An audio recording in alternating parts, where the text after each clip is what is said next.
Hello, good evening, and welcome to an unplanned, unexpected stream here on a Friday where normally I'd be doing LAWhammer, playing Warhammer Fantasy Roleplay live on the internet, but not today. Today instead, well, Nurgle has decided to take down half of our cast. In fact, a bit more than that. Lindsay, for example, is through in, I'm going to guess, that room over there, somewhere in the living room beyond where we normally stream, playing Minecraft underneath a blanket, feeling particularly poorly. Meaning that, well, I've got an evening free. And surprising pretty much everybody, I'm not the one that's feeling ill this week.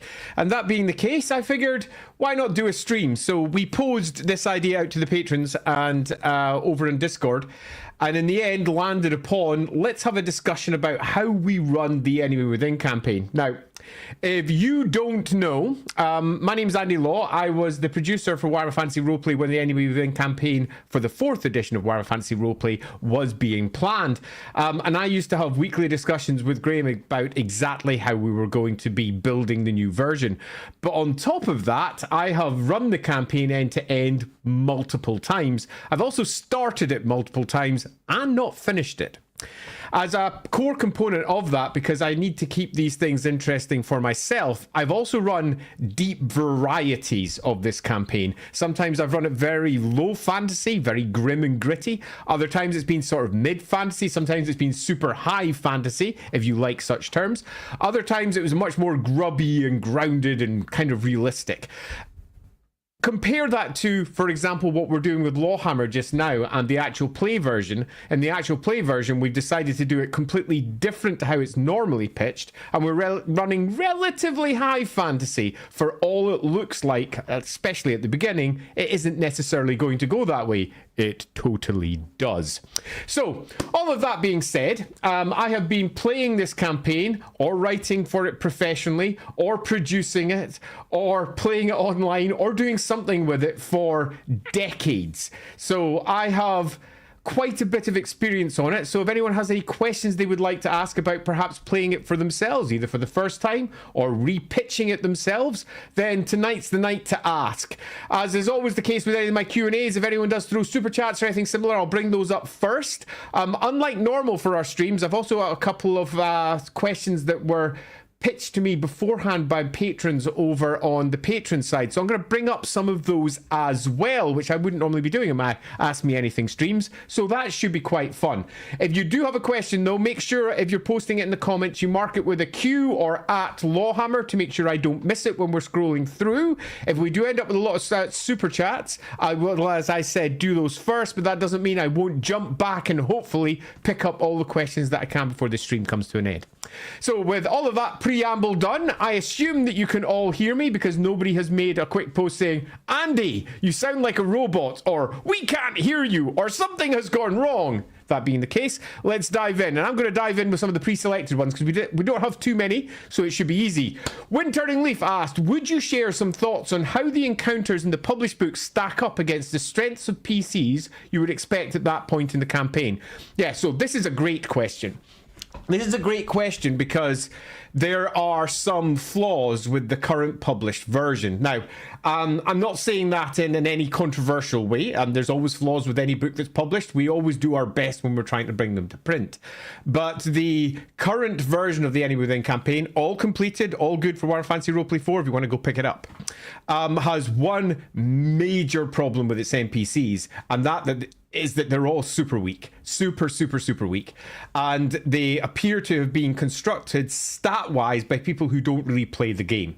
Because they've just put something together that looks relatively strong in their eyes, particularly if they're people who've played Warhammer Fantasy Roleplay 1 or 2, so they've got an idea of what they think the stats should be, but they just don't have experience of long-term Warhammer Fantasy Roleplay 4 playing, meaning that the stats in the published books don't stat up with the strength of PCs as you would expect them to be at the point in the campaign as it progresses. Indeed, everything from pretty much the second book, Death on the Reich, onwards, stats the NPCs way too low, which then presents us with a problem as GMs of what do we do to fix this? Do we just let the PCs have a cakewalk and just stomp all over everything? Do we redesign them? Do we do something different? And much like a Grognard box, for those of you who haven't played the Enemy Within campaign or read it, there's a host of special boxes. Graham Davis, that is, who put together the director's cut, the most recent version, originally pitched the idea over to us when we were building the new version of the Grognard box, i.e. if you've played the campaign once before, can we present it in a different way to keep things interesting? And the Grognard box basically repurposed the entirety of the Enemy Within. And loosely speaking, I would suggest, oh, sirens going by my door there. I would suggest that you Grognard box every single NPC. Now, if you're a starter GM, that is a terrifying thought, because what you want to do is just copy paste out of the box all of the stats without too much worrying. And I don't recommend doing that at all, in fact, because if you do and you wish to pose a challenge to your PCs, most of the NPCs won't. They will be completely obliterated by your normal group that's making its way through the Enemy Within campaign. That being said, there are easy ways to fix this. Number one is just remake the NPCs yourself. Now, by the time you've played 2 or 3 books worth of the Enemy Within campaign, you should have a good idea about the sort of stats that you need to hopefully pose a challenge to your NPCs. My general suggestion is rebuild them yourself, and I've given a tool for doing that in the back of Enemy in Shadows. Enemy in Shadows gives you a quick way of retooling your NPCs. I wrote up an entire section of that there for creating Swift NPCs. There was supposed to be, in the original pitching of the Enemy Within, a similar block at the end of Death on the Reich for how to do big NPCs that are super powerful in only like a couple of minutes for each type without too much trouble creating them on the fly. But that doesn't exist. I have posted a blog online a long time ago over on LAWhammer when it was on a blogger blog, where I discussed how to build a quick orc tribe in about 5 minutes, building an entire tribe. That gives you a good starting point, so I recommend going over there if you are intimidated by the idea of building NPCs, because it'll give you a good start in that area.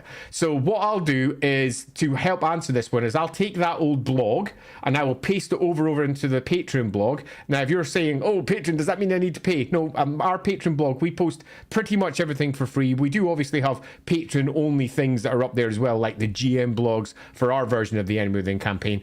But everything goes up for free. And I'll quickly do a re-edit of that old orc post and slap it up. We're also due, because I promised it for some time, a post about how to build complex NPCs in very little time. So I'll also put that on my list of blog posts to write. So really good question there. I'm going to, because I'm noticing there's quite a few super chats coming in already, whiz through the rest of my banner questions before we move on. Saurus Lost and Bretonia asks, forcing a balanced PC group or adapting the campaign to an unbalanced group or to your specific group?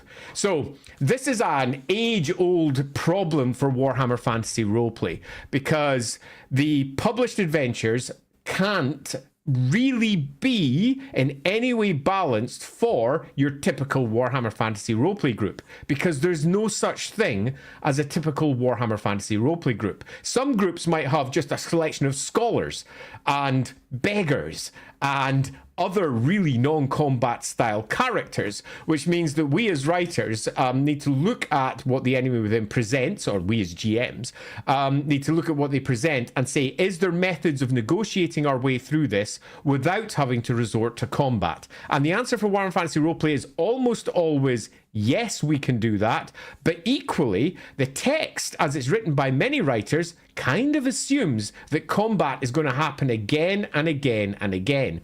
I disagree with this in general, and if anyone's watched the LAWhammer campaign that we have up, the actual campaign, you'll notice that there is a few combats, particularly at the beginning, because at the beginning of the campaign, we very much aim to follow the books relatively closely, but after we did about the first 7 sessions, 8 sessions perhaps, I had a discussion with the people who were watching the campaign and also the players, and they said, no, just take your time and let it run as it runs. And that being the case, we changed things significantly, meaning that there was going to be still potential for combat, but they could get around it much more easily.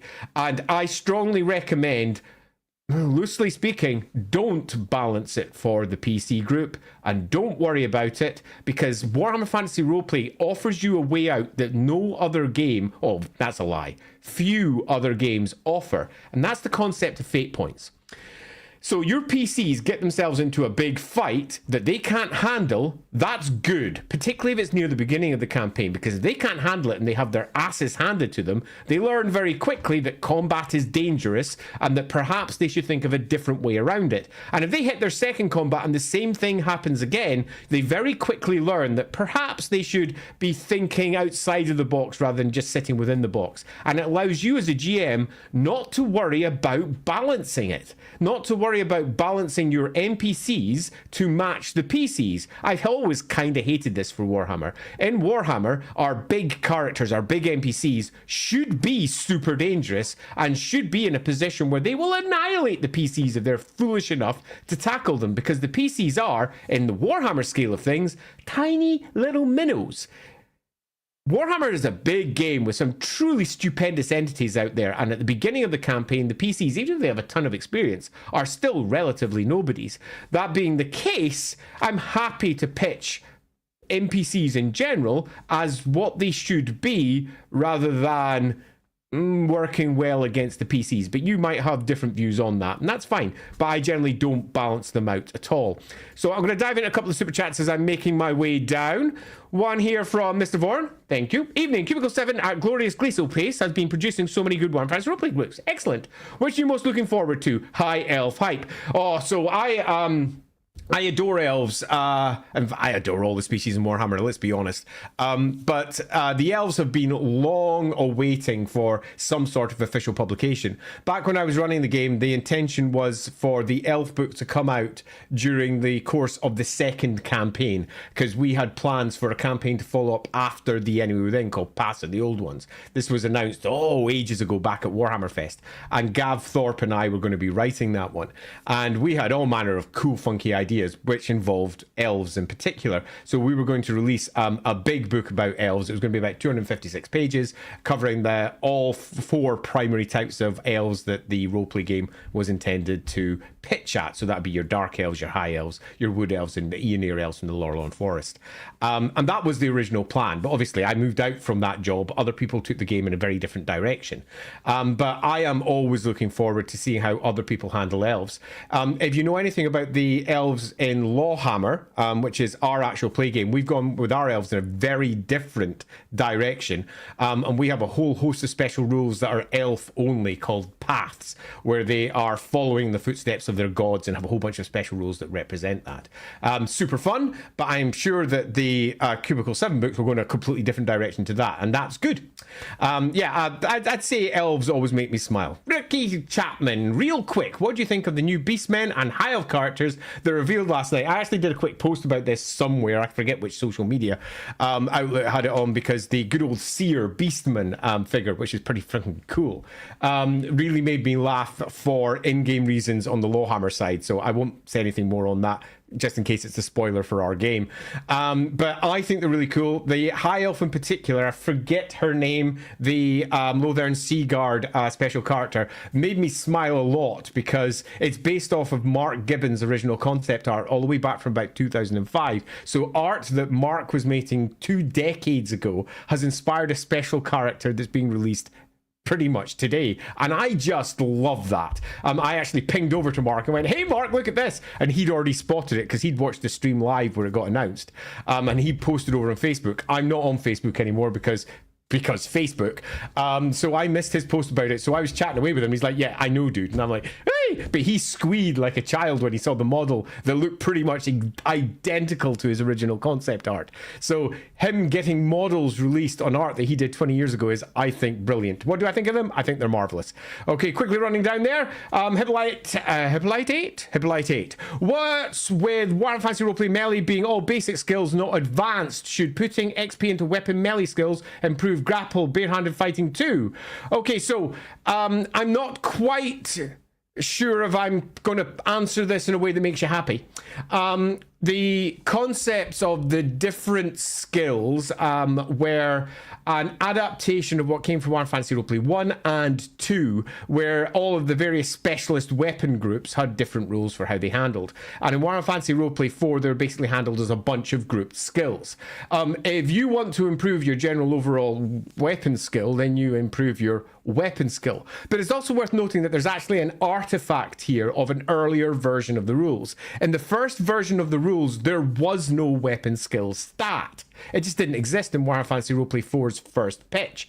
And these issues didn't exist either because of the way that the group skill worked at that point. So, for example, if you had a certain skill in one thing, you could do one thing with one weapon skill group, a slightly different thing with a different weapon skill group. But after I sent in the rules and it came back, no, we want weapon skill, that got rechanged and sent back to them with a whole breakdown for how it should work, and it got edited into something else by Cubicle 7.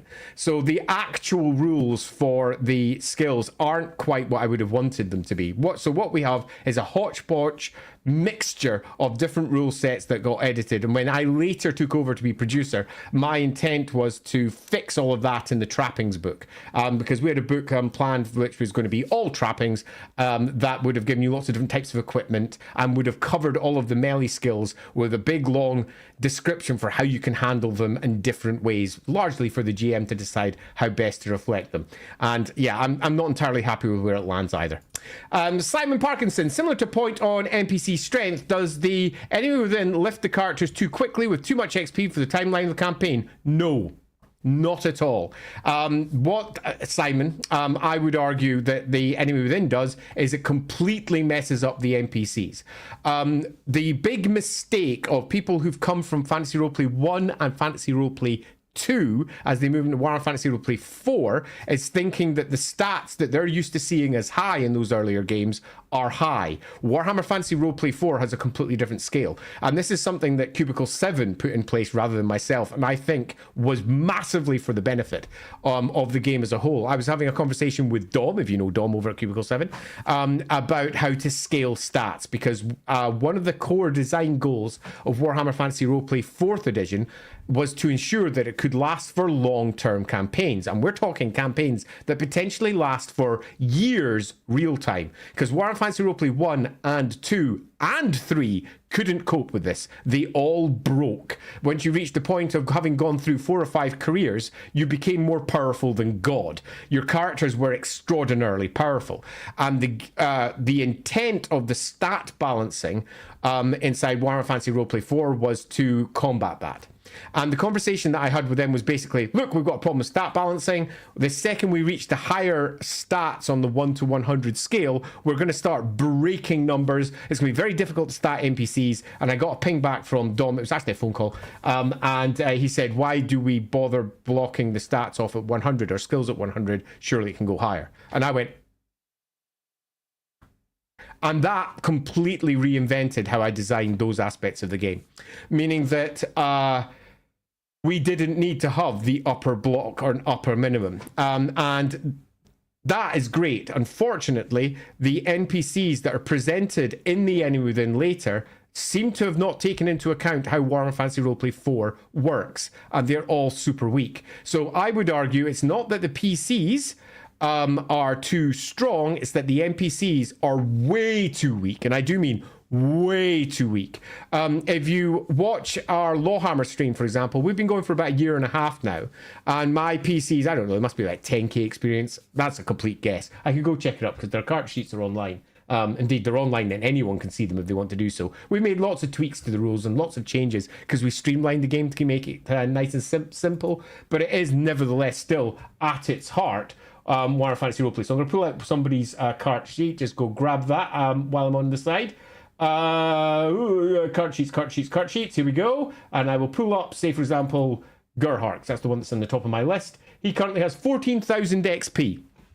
14k. Now, to some of you out there, you'll be going, well, that sounds like a lot. And it is quite a lot of XP. But Gerhardt, whilst he is a very capable physician, is rubbish. And everyone that they encounter is significantly better than them in a host of other ways. The issue here, I would suggest, is not the PCs, it's the NPCs. The XP that I give out is the classic average of approximately 100 per session, with the 50 extra should they achieve their short-term ambitions, and that has worked perfectly. The balance of our PCs are great. They don't feel imbalanced, they don't feel too powerful, they meet their NPC counterparts, and they are super scary. I won't give spoilers as to some of the characters they've met in our version of the Enemy Within, but trust me, it's scary. Very scary. So I don't think this is much of an issue as many might believe. Thank you again for the super chat, enormously appreciated. Hoplite8, I see online concerns the base 4th edition is too risky, weak for low-level wizards. Thoughts? Any tweaks you suggest for those from coming D&D background? First, I don't think it's too risky or weak at all. There are many who didn't understand the system, so laid out a whole bunch of this is how the maths work, and they kind of got it wrong. And they made tweaks and changes themselves, which ended up massively impacting the mid and long term capabilities of wizards. So wizards are not supposed to be that strong when they're down at the lower end. If you compare the amount of damage that they can turn out per turn in comparison to a warrior or something similar, it ends up being about the same over the course of turns. I have a lot that I can say in this one in general. Hoplite 8. But I think it might be better taking this up on either a different stream or popping over into Discord. There's probably a link to Discord inside you're on YouTube, so hopefully down in the description there'll be a link to my Discord if you're not in there already. Go jump into the LAWhammer Discord and ask there, and someone will pick up and hopefully drop some answers in that one as well. But my general suggestion is it's nowhere near as bad as some believe. I would say the general line concerns are off base, and it would suggest people that have not necessarily thought through all the rules. But I will say that a starter PC for a wizard is kind of rubbish. They need to have at least an extra 500 XP slapped on top for them to actually be a proper apprentice, to be able to both read and write and do the other things. And there's a reason for this. It's because the rules that Warhammer Fantasy Roleplay 4 show were edited after submission. The core of what the character creation rules were supposed to do was give you enough to complete your first level of a career. So when you started playing, you started as a wizard if you wish to do so, or you could spend your XP, your extra points, spreading out your capabilities within, for example, apprentice wizard. So there's a slight issue there because editings came out and a whole host of rules that gave you extra XP were removed out. We've got a LAWhammer version of character creation, I think, over on the Patreon blog. That might give you a slightly different starting point, but that's, however, not to the general question here, which is, are wizards too weak? And I would generally say, no, they're not. Indeed, often, the mistake is thinking that everybody needs to be like a D&D character. The big issue here is D&D isn't Warhammer and Warhammer isn't D&D, and they work differently. But in Warhammer, your wizard, should they survive, will be significantly more capable than many other PCs, because high-level wizards are actually crazy in Warhammer. Having said that, though, long-term fighters are also equally crazy. But this is also a system which includes scholars, which includes people who really have no fighting skills at all, or indeed many social skills. Warhammer is a game where that sort of balance is much less of an issue, but it might be an issue for your group, and if it is, then yeah, there's some definite changes I would make to character creation, but nothing beyond that personally. Right, so I'm going to jump back to a couple of my banner questions. Daniel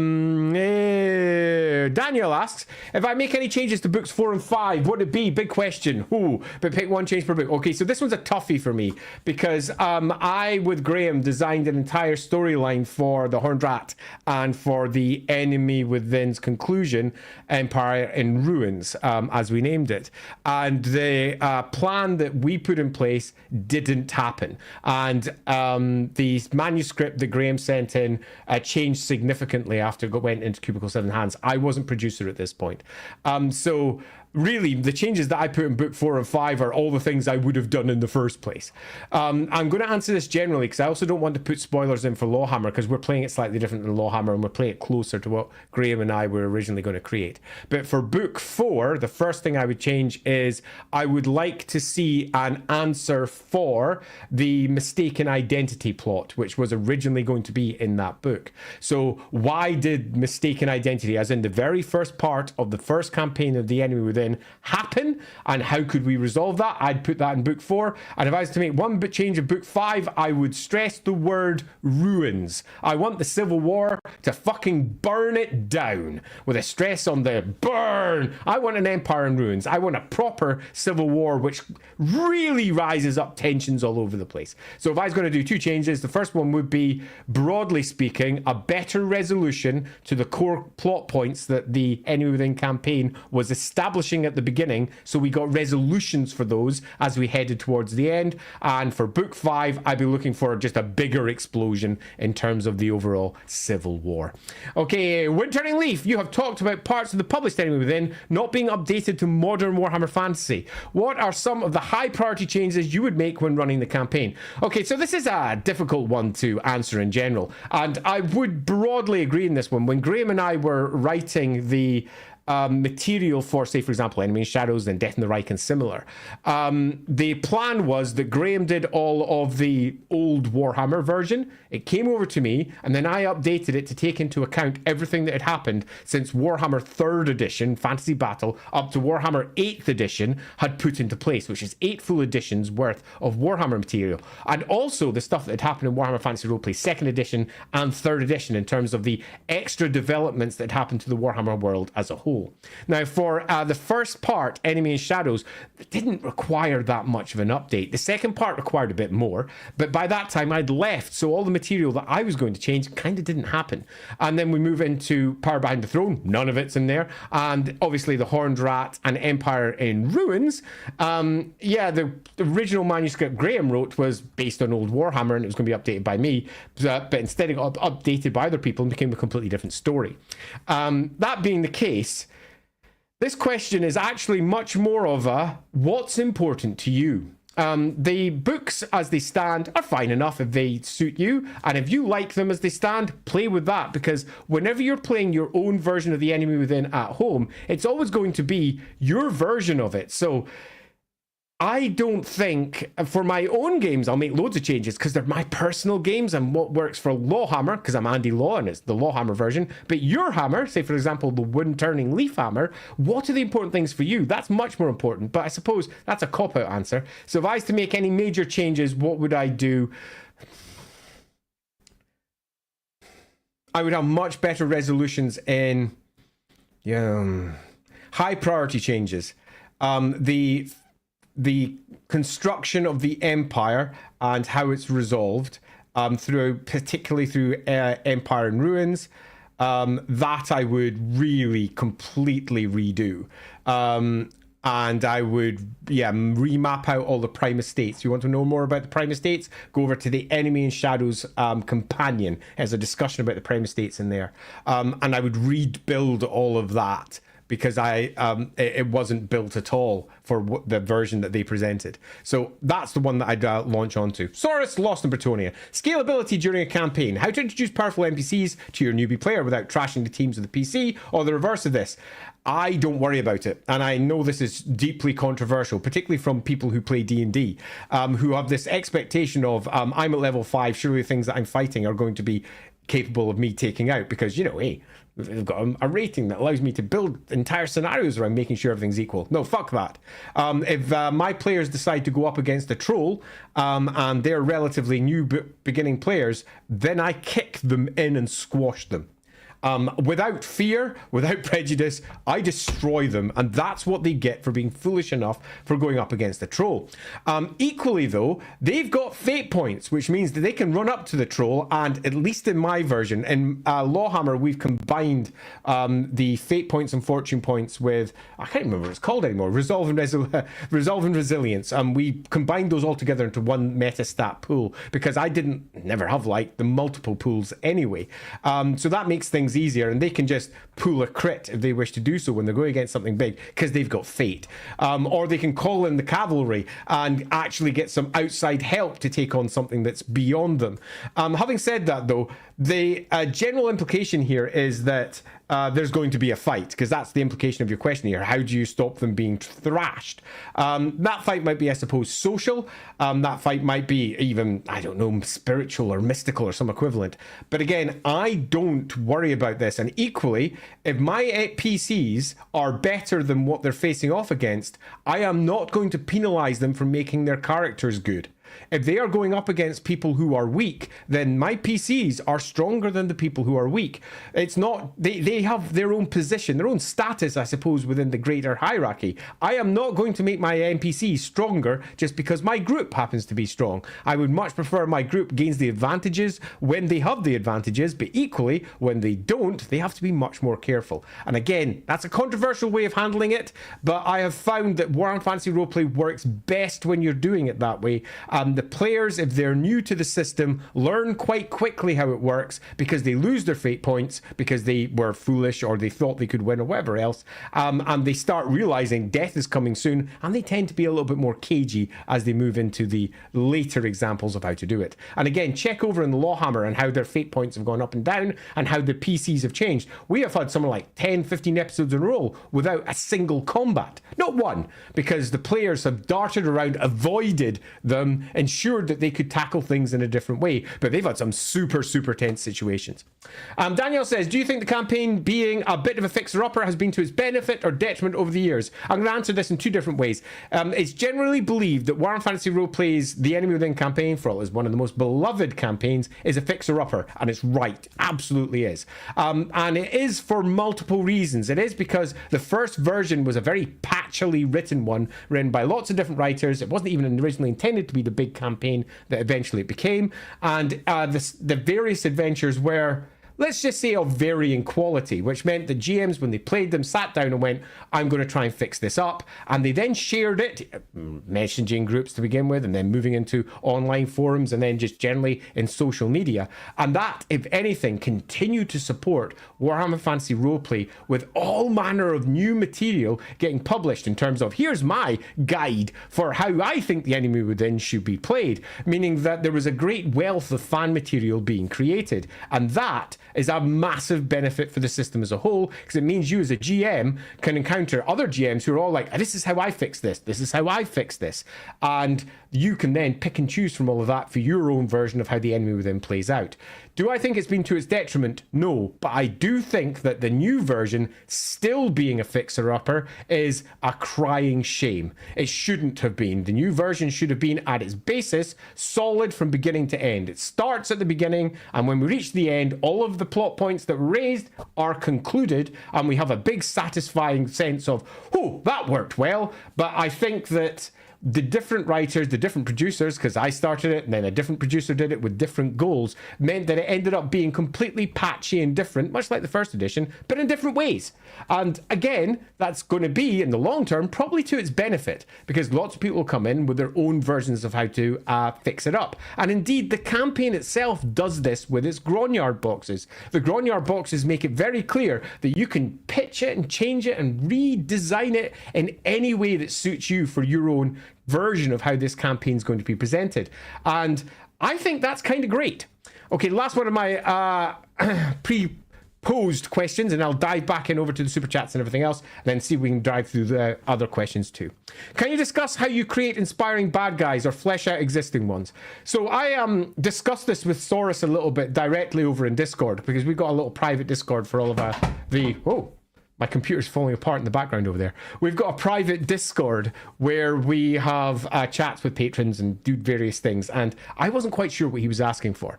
And Saurus eventually pulled down with a couple of things. Number one, how do you create your own inspiring bad guy, which I marked here? How do you flesh out the bad guys that are already in the campaign? And more generally, how do you portray characters that are going to be memorable to the PCs?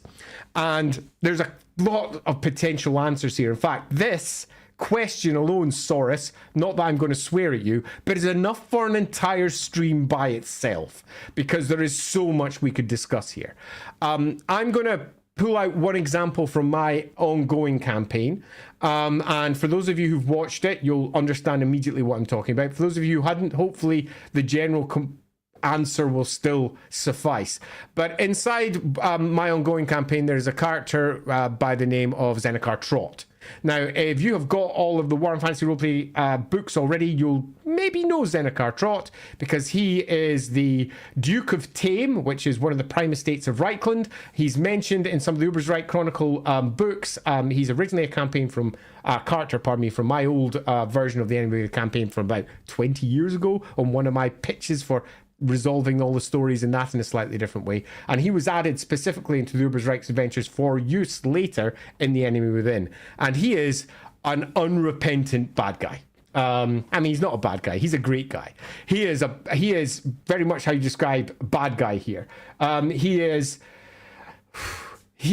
scary. In his own way, and he's short, he's slight, he's very pretty. He's a man in his 50s. He's a duke, and he runs Trott Marauders, which are this enormously powerful mercenary company. He's also an incredibly effective fencer, but he's got a relatively high-pitched voice, upper class, and almost effeminate in many of the ways that he speaks, and that, as a description, generally makes people go, well, how can he be scary? And I can only say, watch the stream that he was in. It's right at the very beginning, like episode 2.4 or something, when Gerhardt's running around, and about 3/4 of the way through that episode, we get our first insight into Trott. And poor old Gerhardt, when he met him, was pissing himself, going, and that card just popped up a few times in the campaign. Now, the question is, how did I create that?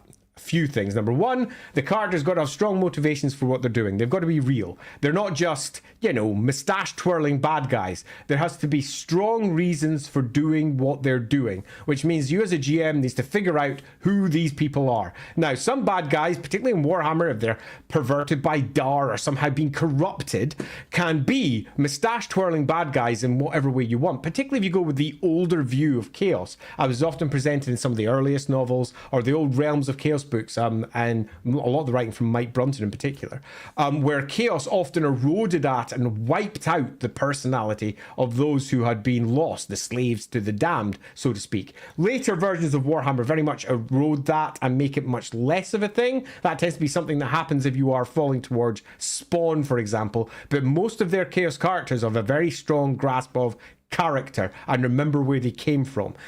So not necessarily a thing that's done in modern Warhammer, but most certainly is a thing that happens in old Warhammer. So you can have your moustache twirling bad guy if you wish, but broadly speaking, strong motivations that explain who those characters are. And as a GM, you need to allow your players to understand the threats that they're in.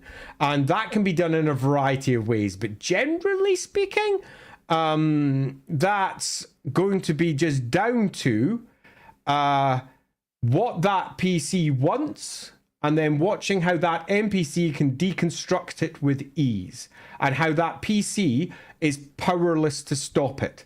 Now, that is a really weak way of describing a classic way of introducing a bad guy, of showing how they can come into the campaign, take something away from the PC, and the PC is incapable of stopping it. The PC has a plan, the bad guy comes in, takes that plan away, and the PC looks on and goes, I'll try and stop that. Oh, it didn't work at all. And what best represents that for your bad guy depends. Trott, for example, completely broke Gerhardt's plans in their totalum in terms of what he was intending to do for House Jungfreud, which is the leading house, or at least was the leading house down in Ubersreich, where Gerhard himself had come from, and Trott just dismantled it. And they were allies and friends, and that didn't go down well. So loosely speaking, create strong motivations, and do that for the existing NPCs that you are taking from the Enemy Within campaign as well. If you take an example of what I did for the Wittgensteins, I completely repurposed all of their motivations to make sense within the world and get rid of a lot of the silliness that was presented inside the Wittgenstein section. So, loosely speaking, create real people. And they happen to be bad because they're pitched against the NPCs. And why are they pitched against the NPCs? Where does the conflict come from? And once that's put in place and the PC's absolute desperate desire to go in one direction is blocked by someone who says no and is more powerful, they immediately become memorable to the PCs, particularly if they do anything during the game. That's a really weak answer for all of that one. I think I want to do that one far better with a bit of planning. Just trying to answer that one quickly didn't make me happy. So I'm going to dive into that one a little bit later, I think. Right, so where were we? We were diving in over here. And oh, I need to scroll back to the super chats here. I see oh, where we're there. Hey Andy. Okay, so Luigi Super. Hey Andy, hiya. Have you seen the map leaks about the Stalia map? Yes. As a Spaniard, I'm very excited, as am I. I have lots of thoughts on how Stalia should be done, as do I. I have always thought that Stalia has been badly handled, and it's not just been mismanaged because they never really expanded upon it. The few areas where they did in a novel here, like Fell Cargo, or alternatively in a mention here, Warhammer Fantasy Roleplay with the Daystro career, Warhammer Fantasy Roleplay 2 in this particular case, they always hinted at stuff but never confirmed anything, just left this big, enormous area of the old world, which should be hugely influential in so many ways, undetailed, purely because Warhammer Fantasy Battle itself hadn't tackled it, and the roleplay rules kind of avoided it. I wanted to write about it back in the 2nd edition era, and then it ended up being a fan-created version of what Stalia could be back in the 2nd edition era. You'll probably find that online somewhere. I let them use one of the maps that I created out of, like, to look like a mosaic. I literally was trying out a Photoshop tool, and I was like, can I make this work for a mosaic, for a map? So I did a quick map of Tilia and a quick map of Stalia, and when I found out they're doing the little extra book that they were doing, I just let them use the map. So yeah, I'm very excited and hopeful that they'll do something good with it. Gnevel, I'm probably pronouncing your name wrong. Apologies. Thanks very much for the super chat. Were your ideas for the sequel campaigns past to the old ones? Were they going to be similar lengths to Enemy Within? What were the Enemy Within being so long?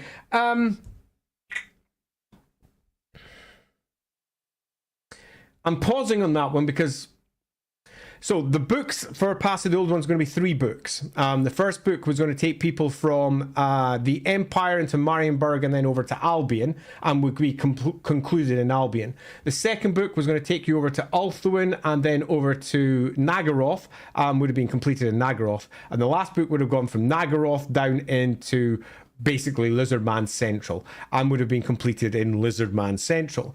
There was going to be 3 books, but parts of each of those books were effectively sandbox. Much like the Death in the Reich section of The Enemy Within is supposedly a sandbox, although if anyone's played it, you tend to find, because they added a time limit and the sense of impetus, and also there's a preferred route through those various encounters, which I would argue is not the route that the published Death in the Reich suggests. Because of those, you tend to find that sandbox for many campaigns, particularly from the first edition, ended there because it was too sandboxy. It's not much of a sandbox. There was going to be a sandbox in Albion and moving around Albion in a variety of ways. There was also going to be a sandbox in the whole past of the old ones and what they represented as well, and another sandbox when we were over in Nagaroth. So there's going to be various points where the campaign could have space to breathe if the GM wished to do so. And because we were dealing with relatively long distances, you also have a certain amount of scale of time that comes into that also. Having said that, I think that with what we had planned, the length of the campaign could easily have been as long as the Enemy Within, but if you played it fast, it would be much shorter than the Enemy Within. So that's what we had planned.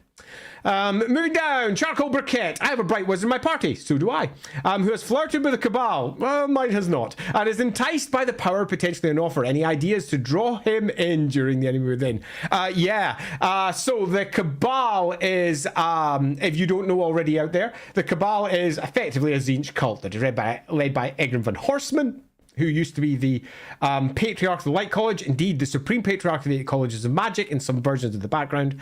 And he took about a third of the... Oh, I've got a Twitch one there that was trying to slip by. Apologies there, Mornington Crescent. I'll bring you up in a second. Where was I? Took about a third of the colleges of magic away with him and formed this great big cult, the Cabal, that initially at least did not think they were a chaos cult at all and eventually became one.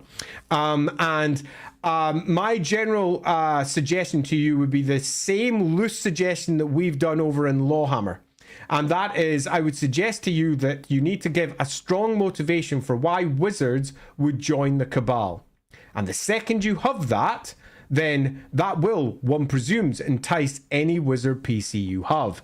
And in our version, the strong reason for the Cabal being tempting is that they teach multiple winds of magic, and that the college model, which was imposed by the elves, Teclis, Fenrir, Yrtle, or Yrtla if you prefer, very much said humans can only cope with a single wind in their lifetime. If they do any more, that will lead to corruption and downfall. They are black magisters. They are the worst. Get rid of them.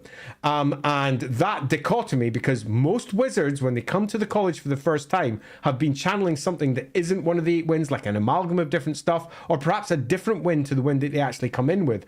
And the rules support this. They all come with like little petty spells. These are not the college magic spells.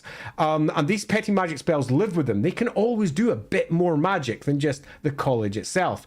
And when we expand that out to actually possibly your average wizard might be able to cast 2 winds of magic, maybe even some more in some circumstances. When you then get a very logical figure like Egrin von Horseman originally was, who looks at it and goes, this is wrong. I can do more. Volans, their first patriarch of the 8 colleges of magic, Supreme Patriarch, pardon me, supposedly could channel all 8 winds of magic before he became the Light Patriarch and focused on light alone. That being the case, and if that can be made safe, why aren't I doing this? So entice him with literal power, the ability to do more than just bright magic. Hopefully that helps a little bit. Mornington Crescent. One of the group I routine play with says, if I'm in a fight, something's gone wrong. Oh yeah. He usually plays guards and spends all of his time keeping the group out of fights. Then that is not an unwise place to be, and will hopefully allow those fate points to be stored up just a little bitty longer. Tyrant 25. I'm playing an ogre in the enemy within with all that entails. Gosh, Tyrant, that's a toughie. We're concluding Death in the Right soon. How can I make him work in Power Behind the Throne? Right, so ogre PCs are a massive problem. I'm just going to be as blunt as I can be about this. I was the primary proponent for adding them into the game all the way back in Warhammer Fantasy Roleplay 2nd edition. I did a fan created piece of work, Ogre PCs, for Warhammer Fantasy Roleplay 2. And when we moved to the Warhammer Fantasy Roleplay 4 version, I passed over all of that material and a bit more and said, use all of this, but make sure you know, use the good bits. Don't use this bit here, don't use that bit here, but what you've got to make sure you cover is why Ogre PCs are hard and why Ogre PCs absolutely screw your game up if they're not handled well. And you might be in that place right now. Ogres are enormous. Their core character points for a stereotypical ogre don't work well for PC groups. And you might think that the enormous is a good thing because, hey, they can beat people up. They don't fit anywhere. They can't go down tunnels. They can't fit in most inns. They're literally too big. Ogres in Warhammer are freaking huge, which means that they can often be very, very bad PCs, especially if you're into an adventure like Power Behind the Throne, much of which is investigative, and ogres get bored. They don't have much in the way of abstract thought. So what you need to make sure is that your PC is not a stereotypical ogre, that your PC has strong reasons for wanting to be involved with the plot of Power Behind the Throne. That's your job. Your job is to make sure that your PC will fit in with the adventures to come. in a fashion that makes the plot as a whole better. Don't do that PC thing where they go, well, my character wouldn't do that, or my ogre is like this and just wants to hit things. That's fine for some games, and some GMs love that shit. But if you're trying to make the best character you can for fitting into the next part, again, it's all about motivation. What makes your PC want to work within this framework and not devolve into classic ogre stereotypes? I had a small amount written for this for Warhammer Fantasy Roleplay 2 back in the day about how you can incorporate ogres into role-playing games and why they are often hard, but I still felt that they were a core component of what Warhammer should offer, because they are there in the Warhammer world and they absolutely should be parts of some groups for players who want to use them. And I think that's what's missing in the Warhammer Fantasy Roleplay 4 version, is about a page of material of these guys are obviously stupendously powerful in a variety of combat-facing ways, but they're also stupendously difficult to use for many adventures, and here are your GM tools for best using them, and also here are your player tools for best building a character that works well for play. Leave the classic stereotypes for the ogres for the NPCs, because then your party doesn't need to deal with potentially a horrific character. So that would broadly be my starting point, at least. Hopefully that helps a bit. Creme Gelto, hey Creme Gelto, it is indeed. Who wiped your temple city with geomancy? That was me. So for those of you who don't know, Lore Master of Sotek, who, if you don't know him, is a streamer about Warhammer Fantasy lore.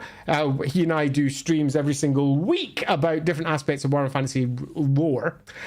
We built a city for Lizardmen, just a completely new, fresh one, just to show how these things could be built. And during the course of that stream, I was mapping it. At the end of that stream, I copied the maps, put a low-res version over in Discord, and then closed the file thinking I'd saved it onto the cloud. But my cloud saving had been switched off, so the file vanished. So all I've got is a really low-res version, entirely my own fault. I am an idiot. Brock 6000. Hey, Brock. Do you feel introducing characters to Altdorf so early on is better than hyping it up a bit before they reach it themselves? Seems strange to reach a big grand city so fast, only to leave right away. I think it's good, because you can introduce many of the core things that are going to be later on an important part of the enemy within. What I think is bad is how Altdorf was handled in Death on the Reich. Very bad, in fact. And what I think is bad is how the overall events that are happening in Altdorf, which the PCs are connected to because they've passed through the place, are not necessarily well handled through the course of the rest of the campaign. So when they return, they don't have all of the important setup in place for the horror they're hopefully going to be encountering. So loosely speaking on this one, and thanks very much for the super chat, I do think it's a good way of introducing Altdorf to the players, because they are forced out of that city. But did I do it slightly differently from my version? Yes, slightly. If you watch the LAWhammer stream, you'll see how I handled this section. We zipped through this in relatively short order.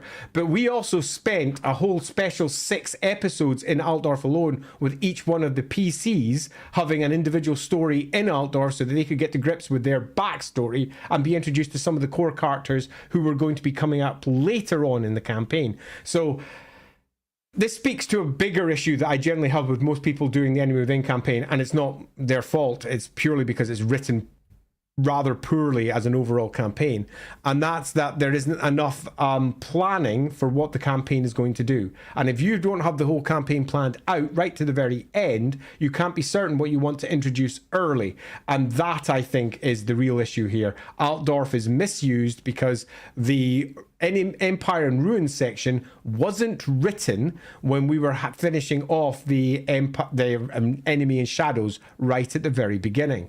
I knew what was supposed to be included in it, so I included some hints through that book. Like, for example, I discussed Sievers, I discussed that's an NPC that was mentioned in that book, and then went in a very different direction after I moved. I discussed another couple of things as well to try and introduce what was going to be coming in our planned version for the Horned Rata and Empire and Ruins.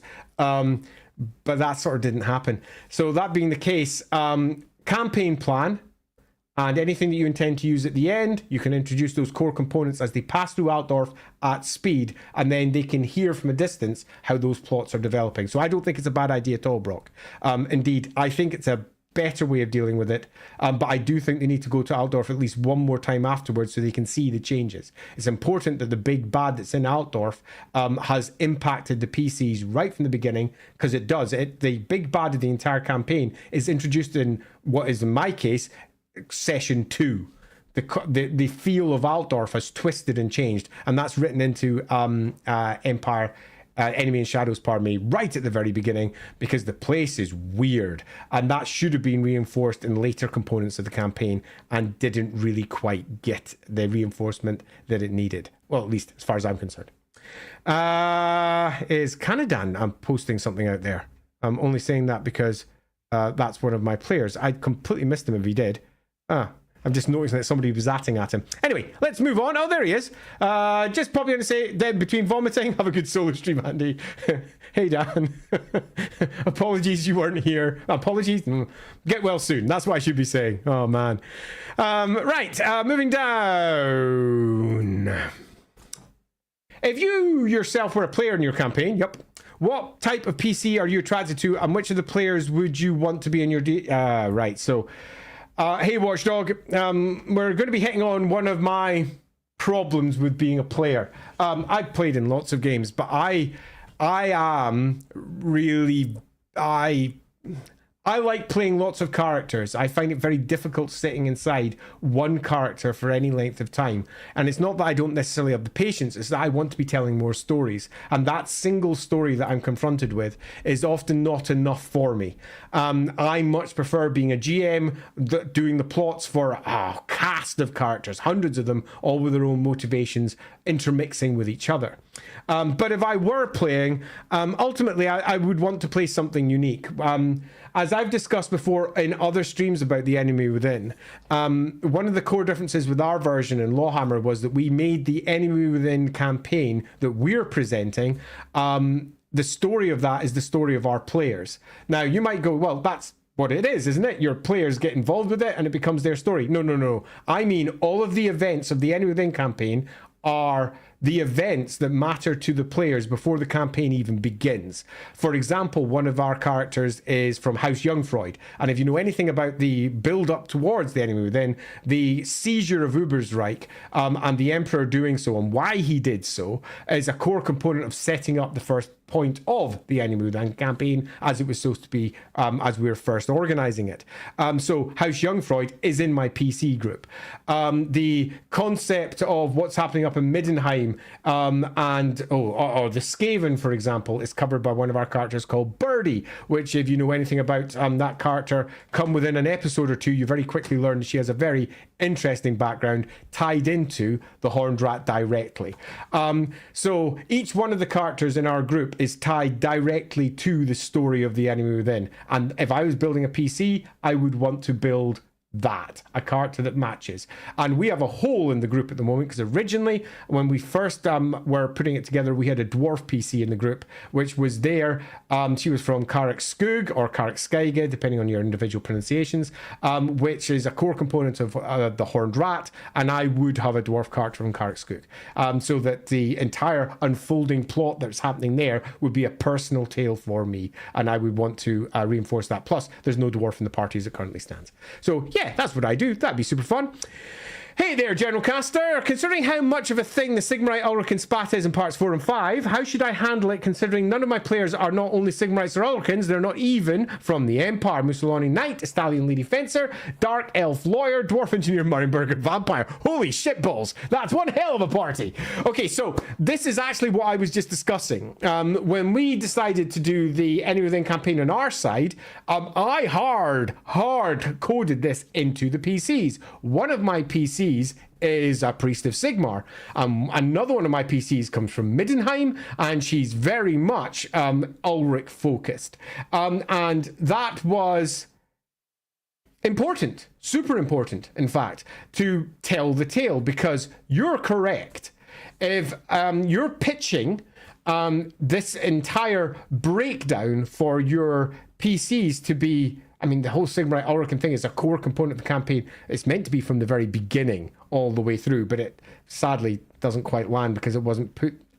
The strength of the divide wasn't really put in place in books 2 and 3 in the way they really needed to be. Meaning that when we hit them in books 4, the build up to it is much more abrupt. That is loosely how I would deal with it. If you're still playing early, I would be highlighting the differences between them all the way through. Now, it doesn't need to be personal to them. They don't need to take sides, but they do need to see that this is a problem. The sectarian divide in the Empire is going to bubble into war. And war in the entirety of civil war for the Empire is something that will influence pretty much anyone who is living there. So at least that's a beginning. But the issue here is, what are your character's motivations for being involved with the plot? I cheated. I made the plot of my PCs, meaning that all my PCs are constantly wanting to be involved because they want to fix it, because it's their lives that is being immediately impacted. You've got characters that are coming from the outside in, and broadly, the easiest way to deal with this is have a conversation with your players and say, what are your motivations here? Let's have a chinwag about ensuring that what's coming up matches. It's a game, and it's okay to be a bit gamey about it. And I do recommend that. Let the players help you make it make sense. You don't need to take all of the burden on your own shoulders. Indeed, taking all of the burden on your own shoulders can be to a detriment to the campaign, because when you pitch something and put it to the players, if it doesn't quite match their intentions, they might go in a completely different direction, and you're left going, well, I need you to be going, but the story's over there, and they're like, yeah, no, and it ends up becoming almost a GM versus players situation, where the players are like, oh, you're railroading, and they might not say it to you out loud, but they'll get a bit disgruntled, and it doesn't feel quite right. This is a shared creative experience. You're all telling a cool, awesome story, and if you want them to engage with a part of that story, the best way to do so is to sit down and find out what they will find engaging about it with their characters and how it can be best interwoven with it. You can do that as a group, which is one way, or you can do it individually. Sit down with each player and say, okay, you're a Mussolini knight, for example. You're in the Empire doing this. Why are you here? What's important to you? How are these things going to manifest? If you confront this sort of thing in the future, how are you going to react to it? If you see this breakdown between the different religions, is that important to you? And if not, why not? And if so, why? And what can we do to make sure that you engage with the upcoming plot? But loosely speaking, for all the Sigmarites and Ulricans are a core component of the backdrop of the campaign, they are mostly plot points that the PCs will be working their way through. So it doesn't actually matter that much if they're personally involved, as long as they are motivated to continue to push through towards the resolution of the campaign as a whole. So ultimately, the question is answered with, what's your motivation? Hopefully. I've still got the banner up there from earlier. Let's get rid of that. And let's move down here. Hoplite. Oh, thank you very much again. 8. Side question. Black Library has open calls for 40k. Just stay by short stories. Yes. But what's the best way for authors to propose an old world novel? Pitch sheet and finish my script? No. 3 chapters, an outline. Okay, so I don't know what Black Library's current submission guidelines are. I, 1,000 years ago, had some pitches out with Black Library. I'd been picked up to do a couple of books. But just as I was doing it as background books, so I don't know if you remember, but back in the day, Black Library used to do like big A4 books with background material for Warhammer Fantasy, and whether it was the background for the Storm of Chaos, or the background for the Ratmen, or the background for the Dwarves with Grudge lore, or whatever else it might have been. Empire at War, which is a book about 5 big battles that the Empire went to war with. I was going to be doing a couple of those, but the background books were taken from Black Library and moved over to the studio, who took over all of that. So my books just disappeared. But back then, that wasn't, the easiest way to do was just to ask. And whatever it is that they ask for, you provide. And that's it. Too many people who do submissions go to town on them in a way that just isn't needed. Because if you are someone who's on the receiving end of pitches or something similar, which I have been multiple times when I was the producer for Warhammer Fantasy Roleplay, for example, I would have lots of writers pitching ideas towards me. If I've got like 50 things to read through, I don't want to have screeds and screeds and screeds of text. I do want to have a sample of what your writing is, and I do want to have an idea of what you intend to write. So for me at least, that was a nice quick summary and a sample of writing. That was more than enough for me to go with. But whatever it is that Black Library asks for is what you should be providing. And I don't know what that currently is, sadly, so I can't help as much as I would like to. Sorcerer Friend, agree on Wizard's strength. They are too powerful early game, since many arcane spells have low casting number despite their power, i.e. Entangle. Absolutely. A miscast can be negated by talents, so magic lacks its wittiness. Agreed completely, actually. This was by design, actually. The magic chapter went through multiple iterations to begin with. One writer went in one direction, then it came back, and then I sat down with Andy Leask, who's actually one of the players in LAWhammer, and we sat down and we looked at the magic as it currently stood, and we went, this doesn't work, because it doesn't work long term, and it's too bitty for dealing with these. At that point, it was magic points and recording shit, and there was too many beanies being recorded, and already the system was going in a way where there was too many beanies. I mean, you had Resolve and Resilience, you had Fate and Fortune, and that was already too much. So that had to be all stripped out, and we eventually went with a far simpler system. And I sat down with Andy and went, right, can you repitch all of that while I go off and do the diviney bits? And at the end, it's got to be nice and clean, nothing to ever remember. It's all just the rules that come at hand. It needs to use basically the same system as the core roleplay system. So not doing what, for example, Warhammer Fantasy Roleplay 2 did, which had its own system for magic. You had to learn two systems to play a wizard. So you're learning the same core skill testing system, and away you go. And the system was designed to be the this gets you going system, and it was meant to be replaced completely by what was then going to be the Realms of Magic book. And I had that half designed when I left as producer, and that went nowhere, and they released a completely different book with the Winds of Magic book. So I kind of agree with you there. Many say that wizards are too weak to begin with, and I don't think they are at all. Many of the spells need to be readdressed, and indeed in the LAWhammer game that we play, magic has been rebuilt entirely. Everything has changed. The same core basic rules are in place, but every spell has been rewritten, and every single aspect of how the spells work has been redesigned, because we wanted it to run really smoothly at the table. So yeah, I agree. Simon Parkinson, thanks for the previous response. Thinking of the books as written, what top 5 tips would you give to GMs to help their enjoyment? Number 1, decide what your version of the Enemy Within campaign is going to be at the beginning, and make sure that whatever your resolution is planned at the end is introduced at the beginning. So if you plan your campaign to be about the dissolution of the Empire by, let's say, for those of you who, spoiler warning, so if you're playing the campaign, go on, fuck off. Go on, get out of here. Go, I don't want you to watch my videos. Get out of here. But if you are playing the campaign and your core story is, this is a story about a greater demon of Tzeentch in Altdorf trying to tear apart the Empire.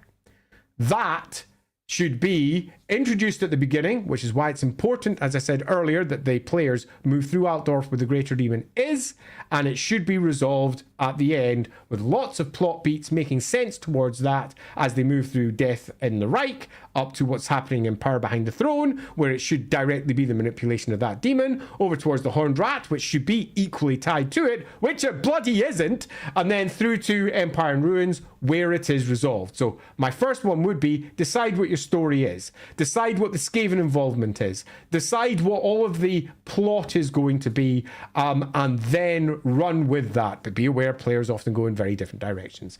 The second one, and I can't recommend this enough, is ensure that your players understand what the story of the Enemy Within is that you're telling. This is something that we do in LAWhammer in a way that is, by when I did it first and players first saw it, they were a little bit stunned by. And that's that after we went through our first 8 or 9 sessions or so, we started having a bunch of what we often describe as our side streams. And this is where the players play other characters. This is generally done when one of my players can't turn up one week because they're ill. I don't want to do that thing that GMs do, often do, where they're like, well, that player isn't here, I'll play their character this week. Or their character fades into the background or wanders off and then comes back at the start of the next session. Nah, fuck that. I would much rather core components of the story go to all characters and no one misses it. So when someone misses out, we do side streams with other characters. And those other characters tell parts of the Enemy Within story that the players themselves will never discover. For example, why did Teugin turn to magic? And you do a side stream in the past where Teugin and perhaps Etelka Herzin and perhaps, I forget his name, what's his face, down in Nuln, and they're all getting together doing their early stuff, and perhaps even tie that into the Wittgensteins as well. And you do yourself a side stream about that with other people, well, so they understand Teugin, he becomes potentially more sympathetic. One of our past streams, for example, did indeed have Teugin in it back in Nuln, and he was a kid who was a bit pathetic, and that was quite fun. And we got to see many of the other characters who would later become core components of the story as well. Like, for example, the NPC we discussed earlier with Saurus concerning the Trots. Zendikar Trot was seen as like a 20-year-old rather than the 50-year-old he has come the Enemy Within times in 2512. So we had lots of side streams basically explaining the plot to the players in ways they wouldn't have normally have access to. And I would do that because it not only adds variety to the players' experience, meaning that they won't get bored with a potentially 2-3 year campaign where they're playing exactly the same character week in, week out. It breaks it all up, but it also gives you an opportunity to dive deep into the type of story that you want to tell for your version of the Enemy Within. So my last one would be ensure that you don't know how certain things are going to unfold. Now, that might seem a bit contradictory, given I've just been discussing the plots and understanding what they're going to be and making sure that whatever you have at the end is introduced at the beginning or whatever else. What I mean is, if you are doing let's say a side stream, I just discussed doing side streams. Let's say you're doing a stream, because I literally did this, about what happened with Magnus the Pious 200 years ago, just before the Great War against Chaos, and his decision to make wizards legal, which was huge, truly huge. And I was using that decision as a method of the PCs understanding how crazy the Mutant Edict is today, but equally, wizards being made legal was just as crazy 200 years ago. And they got to see that juxtaposed against each other. The characters that each of the players played were directly tied to some of the events that would come later in the Enemy Within as well. Not that the players necessarily knew this. Now, that was the setup, but I gave each of those players individual missions that they had to try and do through the course of that adventure. And that meant that I could channel each of the PCs in a particular direction and ensure that they followed the plot that was laid out for effectively that one-off session. But I didn't know what their missions were going to be. I gave them out randomly, which meant me as a player of the game, the GM in this case, was equally amused at how it was all unfolding, because I had no idea what each of the players were going to be doing, because they all had their own individual missions that were secret to me too. So the tip there is, in whatever method you use, entertain yourself, because it's supposed to be fun for you. And you need to find what will entertain you. For me, one of the things that entertains me is very much not knowing how things are going to unfold and being surprised by it at the table, in the same way that the players are surprised by the various plot points that I'm presenting to them as the GM. So I can get my entertainment from that too. There's another thing that I do as well that is very much a me thing. So I'm going to bring it here to the table as a you don't do this because I'm crazy, but do something similar. And that is, I create mini games. Because I am, at my heart, a games designer. I love creating games. I make my own maps. I make my own stuff because I can, and I'm an artist, and I do that sort of shit. But I say that I do all of this because it's what I find fun. So what you find fun in your game, you should do. I'll actually give you an example, because I can just open up Photoshop down here and explain it to you directly. So if I bring up, share my screen, and if I bring up the window and make it my Photoshop window, share that, and if I just open up a file over there. So for example, I create mini games. Now you might immediately go, what the fuck is a mini game? A mini game for me is a game within a game that allows us to play something different for a session, maybe 2 sessions, where we might, for example, have a big war game as a mini game. So we will have a whole bunch of new rules that I've just made to represent a war at the table. We did this for our Christmas episode just a few days ago, a few days ago, about a month ago, where we had a big war game to represent what was happening up at Brass Keep. If you've played the Enemy Within campaign, you'll know that the Horned Rat goes there. Our version of Brass Keep, very, very, very different. I've gone blurry. There we go, back in focus. Although blurry Andy might actually be a better Andy, let's be honest. But that aside, we did a big war game, a mini game, something that does things differently. I like playing with miniatures, although I don't play with miniatures, I just play with tokens on a map. Let's bring up that, for example. So I very recently posted this over on my blog, and I'm bringing this up just purely because this shows you that basically we did a mini game, which is a classic mini game for role-playing games, which is your characters are on the map moving around. We don't do that for all of our combats, we do it for some of the combats, but that's one example. But we also did, and we're also planning, for example, a mini game which is going to be effectively a dungeon exploration game, and I made all of these cool tiles for that. If I bring up, there's a lot of tiles for this, by the way. I've been working on this. All these tiles will be going up in the blog as well. You can see there's all sort of passages and rooms and all that sort of business. That's an entire game that I have built for the PCs to engage and work their way through a bunch of underground passages. And that's something that brings me joy. And it means that the players get to play different types of game, which breaks their experience up a little bit and makes everything feel fresh as they then go back to their PCs. But importantly, from my perspective, it's something that I enjoy doing. Now, I'm not saying you do all this crazy shit, because it's properly crazy, but I do, if you want to try it, something like this, I post up the rules that I do. So for example, the mini game that I did for, in fact, I'll post a link for it right now if you want to go read the rules. The mini game that I did for the war game, that's up. In fact, I've not posted the stats for those over in the blog. I'll do that after this. So I'll just post this directly into the chat now.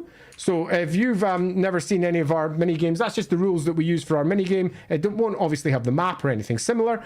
But if you want to go follow that up, you can go see that that's up there. That's been posted over in our blog. That was our Christmas war game rules.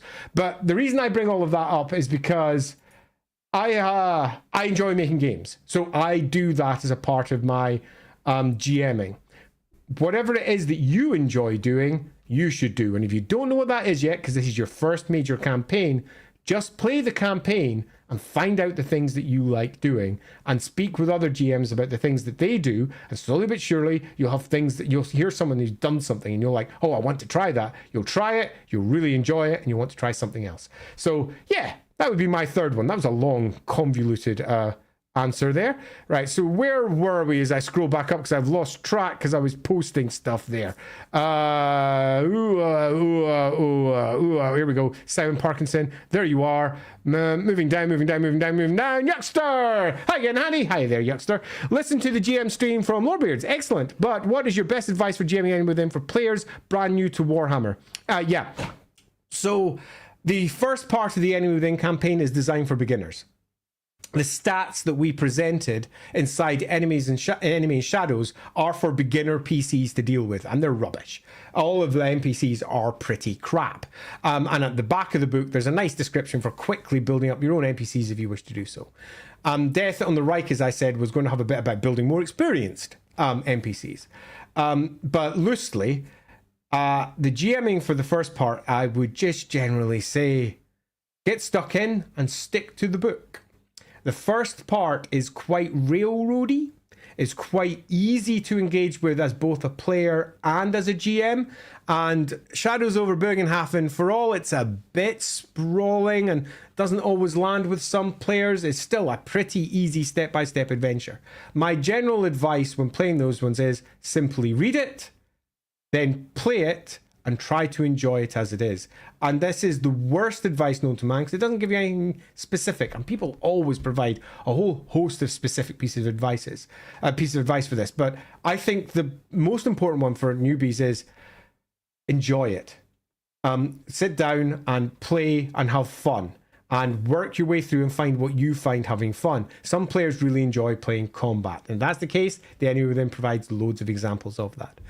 Some people really enjoy having the conversations with NPCs and portraying new characters. If that's the case for you, then do that. If it is your first time playing Warhammer at all, I would suggest not worrying too much about game balance or anything similar, because Warhammer has something, as I said earlier in the stream, that no other games have effectively, and that's extra lives, like they're all playing Mario. And if they die, boom, boom, they don't. They spend a fate point, and they can either just ignore what just happened to them, or just go down and survive that combat and come back up later. Meaning that you as a GM have all of the pressure taken off you from the perspective of, what if I go too far and accidentally kill them? What if I get a total party kill situation? Doesn't matter. Can't happen at the beginning. All the players have fate points, and they will quickly learn that combat is either potentially deadly or something that their individual characters can indeed cope with. So my best piece of advice is relax into it, give it a go, and the core adventure as presented is fine. It works more than fine at the beginning, and then just run with it from there. My next piece of advice is more general, but also more precise, and that is ask other people how they've played the game. There is, for example, over in the LAWhammer channel, a dedicated Enemy Within channel for people who are GMs. My players can't even see that channel, for example, where you can just post, how do you handle this? How do you do this? And there's loads of people who are more than happy to come in and give answers. Don't be afraid to ask. And whether you're doing that on Reddit, or whether you're doing that on Facebook, whether you're doing that on whatever your social media platform of preference is, just ask. So I know that's kind of general and rubbish, i.e. my pieces of advice are do everything you can to enjoy it, don't worry about game balance, and ask other people how they did it. But they really are the simplest piece of advice to begin with. Just get stuck in and try it out, and if you find that things aren't working, ask other GMs how they dealt with it. Hopefully that helps a bit. Wintering Leaf, hiya! Wishing good health to all the cast. Yeah, me too. Get well soon, everyone. Do you find it to be a problem that some career paths, which are heavily tied to specific places or institutions, might be harder and impossible to follow for a traveling campaign like the Enemy Within? No and yes. So, no, because I have conversations with my players about how we're going to deal with it, and I have made it very clear right from the beginning that they can't enter careers that they can't justify. So, if, for example, one of my players wants to become, let's say, a Knight of the White Wolf, that means they're going to have to train with the Knights of the White Wolf, and they're going to have to do Knights of the White Wolf things. And if they don't want to do that, or they don't have the time to do that, they're not going to be a Knight of the White Wolf. But I've also had the conversation where I've said, if there's a career that you want to enter, I will help you get there, and we will weave it into the story into a fashion that makes sense. So I'll give a clean example from the LAWhammer game where this happened. Gerhardt, who is a character we mentioned already in this stream, started off as a scholar. He was a scholar, and he's pretty rubbish, and he wasn't quite sure what he wanted to do, and after the first, by 8 or 9 sessions, he realised his character didn't have an awful lot to do in certain physical situations, and in, well, basically it was the martial situations, and because at that point we'd had a couple of pretty big combats, he wanted to be more involved with that, so he decided that he wanted to become effectively a doctor, and he said, help. And I did. And I took one of the characters that I created for the Enemy Within. It's actually inside the Enemy Shadows. Anita Flaster, Dr. Flaster, and I wove her into the campaign. And in this case, she was on the barge that they encountered just after Bergenhafen.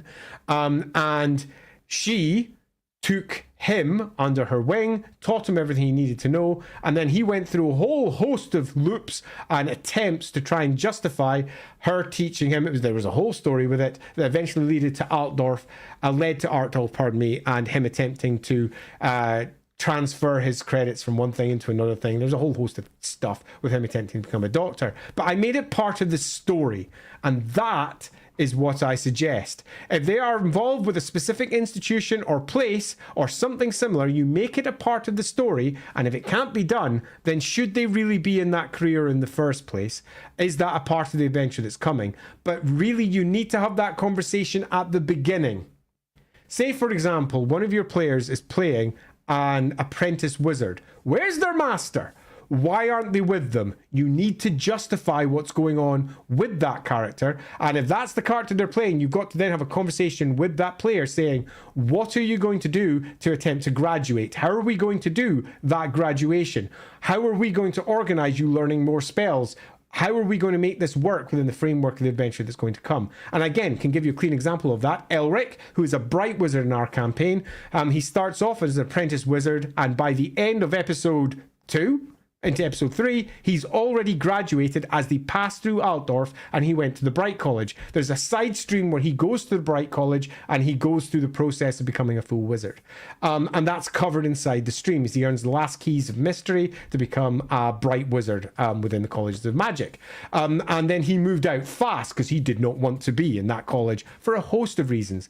And we discussed it all out beforehand to ensure that his motivations and his character choices would already be in place as we move through the adventure. So my piece of advice here is talk to your characters and justify it for your own game. And if they can't justify being, I don't know, a witch Templar champion in a way that works for your game, then just get them to do something else and explain that to them as well. Having said that, some people don't care about the various tiers of whatever careers they're in. They just use them to basically gain extra stats and skills. And if you're happy with that, do that. I'm not. I much prefer telling the stories that the careers offer. And I would much rather weave those stories into the ongoing campaign rather than make it feel like it's something that's an imposition from outside. And all of the characters inside, for example, LAWhammer, have careers that make sense to where they are and what they're doing. And some of those have changed over time because the players have gone, I want to go in a new direction. And I've just talked out with them. They've chosen the new direction. And I brought in NPCs to allow that new direction to manifest. Now, if they piss that NPC off, it's not going to work. And their attempts to become something new are going to go wrong, which means that their attempts to change career will fail. But that's how it works in my game.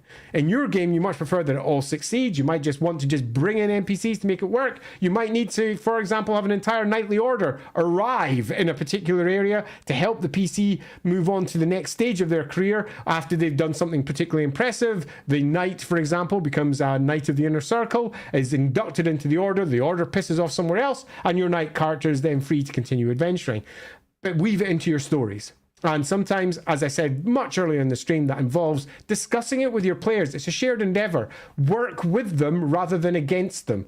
Don't sit there and say, you can't have this, you can't have that, or worse, just have whatever you want, because that might railroad your story in a weird way as they become the most powerful characters in your game, because you didn't say that that top tier career, for example, is not going to be easily attainable in the area that they happen to be in. It's going to be down to how you work your own game, though, ultimately.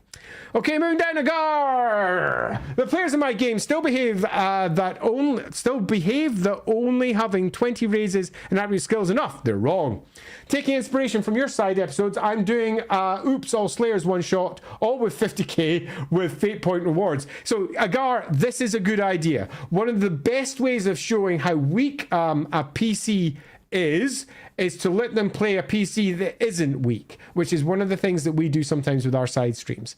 And if you've watched any of our show, some of the later side streams, some of the NPCs that the characters are playing are truly powerful, in some cases proper daft. My version of the Enemy Within campaign that we're playing in LAWhammer is, and I will say this unabashedly, a high fantasy crazy Warhammer version that's quite unlike how Warhammer Fantasy Roleplay is often played. And I did that on purpose because most people play grim and gritty Warhammer Fantasy Roleplay, and then having another version of that online would change nothing and wouldn't be different. I wanted to present something that was different to show how Warhammer could manifest in a different way. So we have some weird ass shit going on in some of our streams, and I do mean some crazy weird ass shit. We've had like 110 streams now, 110 episodes, although we're only officially on like episode 54 or something like that, because all of our side streams don't get given official episode numbers.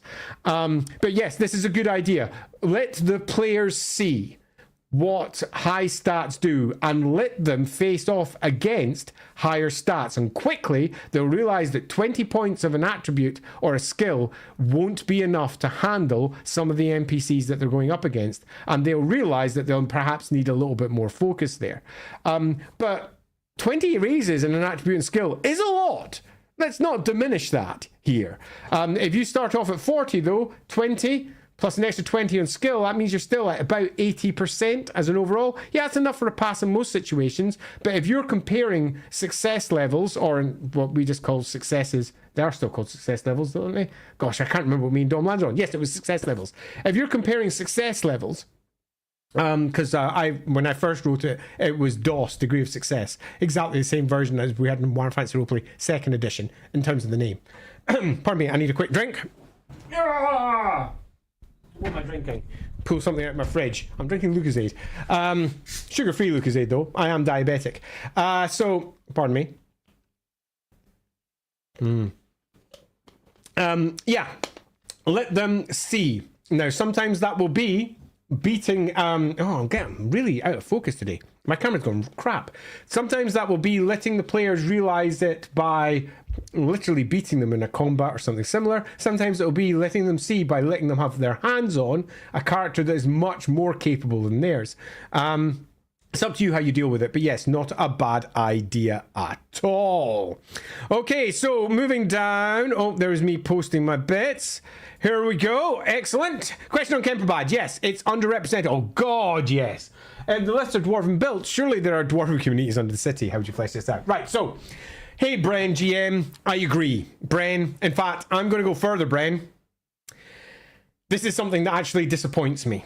If you look back at Enemy in Shadows, in Enemy in Shadows, we presented the core plot for the first part, Mistaken Identity, and part 2, Shadows over Bergenhafen, and then we spent the last third of the book describing Bergenhafen so that the book could be used, not necessarily for the enemy within, but for just... anytime you want to go to Bergenhafen. It presented loads of adventure hooks, some extra characters, lots of cool shit that you could do over there, just loads of fun extras. It expanded Bergenhafen significantly. Now, this version of Bergenhafen was built mostly by Andy Leask and I. Graham presented, when he handed the text in first time, basically just what was there in the first version back in edition 1. And Graham and I had already had a discussion where I was like, I'd like to add all the extra bits in. Are we cool with this? And Graham was like, oh, hell yes, bring it up to date. That'd be great. So I sat down with Andy, gave him a complete pitch for what we're going to do with Bergenhafen. He wrote a good chunk of it. I wrote most of the surrounding provincial data and a lot of the cult shenanigans. Built all of that. And we had ourselves a full setting piece for the book as well. Then I went into the appendices and added a whole bunch of little extra bits and pieces that would be useful tools, including how to handle accents when you're playing the game, how to build NPCs up yourself if you wanted to do so quickly without having to go through the career system, and just a bunch of other little handy useful stuff, including like there's some bits about a disease and some magic items and similar. And that was supposed to happen in Death in the Reich as well. The conversation I'd had with Graham was somewhat similar. We'll take the core adventure, we'll strip it down. He repositioned it in a slightly different order. I was going to take what he'd built and reorder it yet again, and then we were going to have a section in the back which was going to be about Kemperbad, and another one that was going to be about what's his face, the name suddenly escapes me. I bloody mapped it more than once as well. Down there, not Dunkelberg, the next one along where you sit around by the Black Hills. Anyway, down there, the name has gone. Someone say in the comments because my brain has turned into Swiss cheese. But we're going to be doing 2 breakdowns for those. Now, when I discussed it, Griswold, thanks very much, Bren, you rock. Griswold, I had already mapped Griswold for Warhammer Fantasy Roleplay 2nd edition, and we'd significantly expanded it and shown how Kazakh Slumball could be added in a way that represented modern dwarves better, because dwarves had changed significantly from the Warhammer Fantasy Roleplay 1st edition. And indeed, if you watch the LAWhammer version of what we did with that, I think it's the episode The Fallen Hold, as I recall, our version of Kazakh Slumball, and also how it resolves afterwards after the PCs have gone up to Atelka's Tower and then come back again, is really, really quite different to what was inside the book. And that was going to be, parts of that at least, were going to be added as either, on one hand, additional boxes, as in Gronyar boxes, or alternatively we're going to change the plot here or there in a few places. And Graham and I had discussed this all out. But the reason for that was that we wanted to have much more detail for both Kemperbad and Grisdenwald. Grisdenwald in particular, I had a lot of material already good to go that we could have pasted in. And Kemperbad, we were just going to go through and make sense of it all. I'd already commissioned the first pieces of art. There's a piece of art that's in the final book, or did we add that to? No. I added that piece of art to Rough Nights and Hard Days. So the image of Kemperbad at the side with the waterfalls hanging off and the lift sitting there. And we were going to be discussing this amongst other things. So do I think there should be a dwarven community there? Yes. Should it be fleshed out?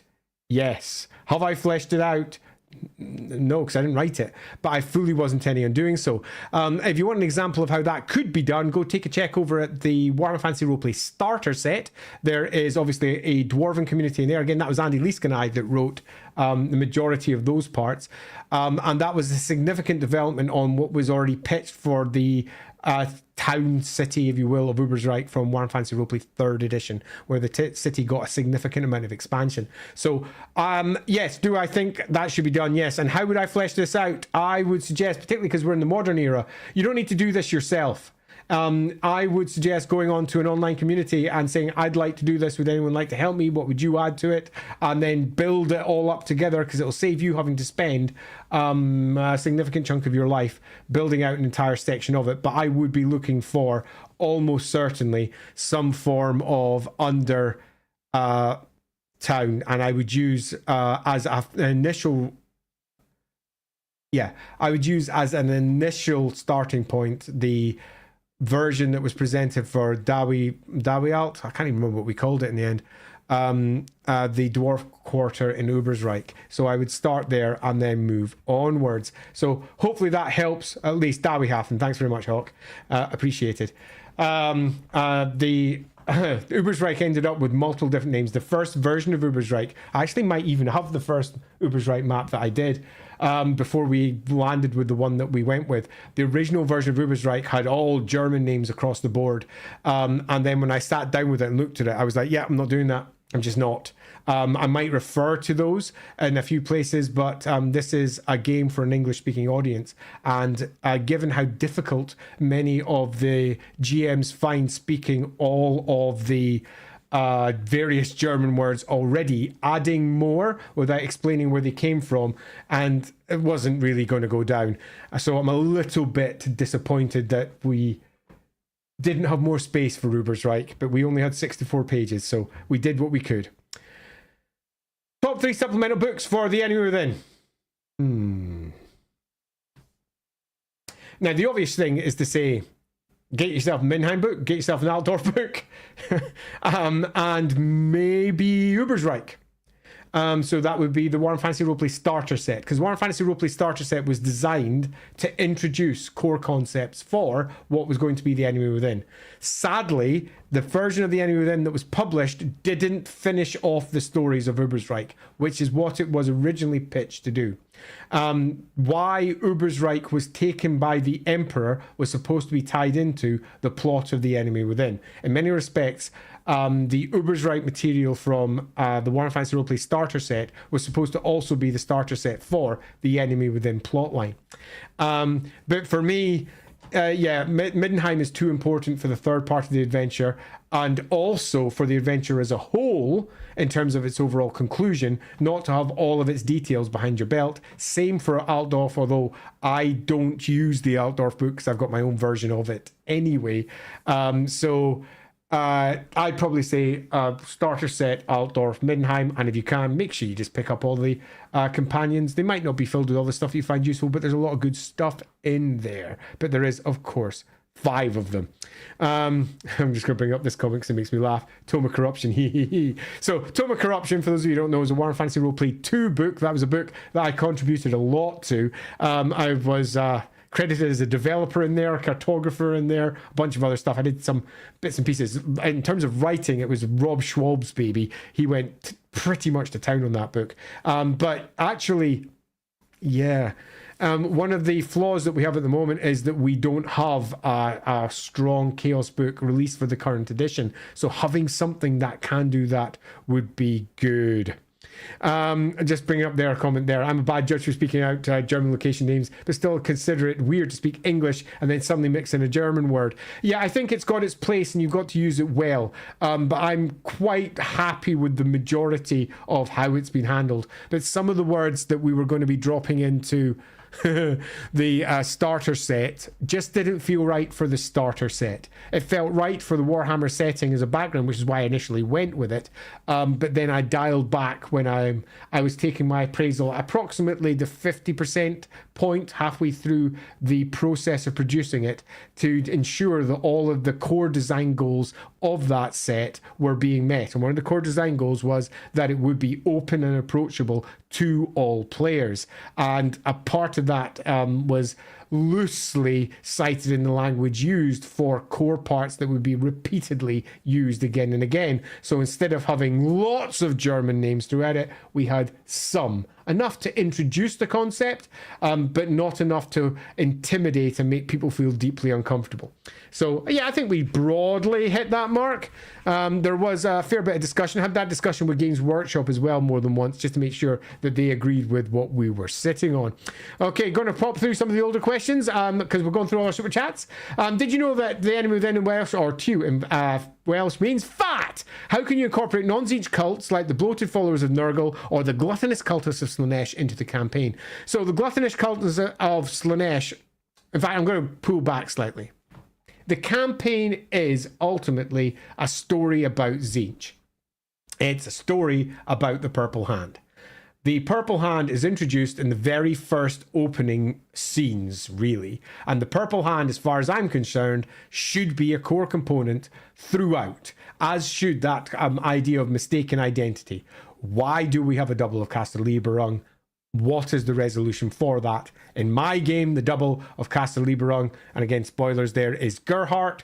Why was Gerhardt being copied? Or why is there someone that looks like Gerhardt? Whatever the answer is there, and you need to have an answer for that. Now, in my version, there is an absolute answer for that, and the answer I'm going to provide for that is the one that we fully intended, Graham and I, to write into the Horned Rat. They went in a different direction to what we did. So that being the case, you need to answer it in your own ways. But loosely speaking, it's very much a campaign about Tzeentch. So I am always wary about adding too many additional antagonists so that it begins to, well, bloat or creak at the seams. Having said that, the campaign we're running in LAWhammer is a bit crazy. And do we have other cults? Yes. Do we have Slaanesh? Yes. There is an obvious opening point for Slaanesh, and that's inside the third part. And once we reach Middenheim and we're making our way through that city, there is a local cult of Slaanesh. I won't go too heavily into spoiler territory for what happens in Power Behind the Throne, but there is a clear, obvious place there. Now, if you've watched my streams, we dial into that one hard, and we go some places that I do remember a comment that was left by Lore Master of Sotek where he said, "What the fuck?"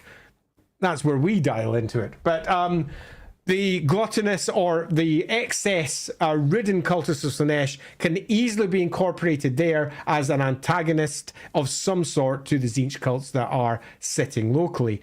Nurgle, I'm going to do something that is perhaps not really even politic, given that you asked how to do it. I would suggest you don't, because it begins to get too bloated. We've already got Cornet cults in our version as well, and I feel that is already a bit too much. But they were in the area, and it made sense for what was going on. The PC's kind of rooted in that direction, so I was quite happy for it to manifest. But I would only do it if it makes sense for the story. If you have too much other stuff, it begins to weaken the core thread of the campaign itself. So I would gently suggest that you just don't.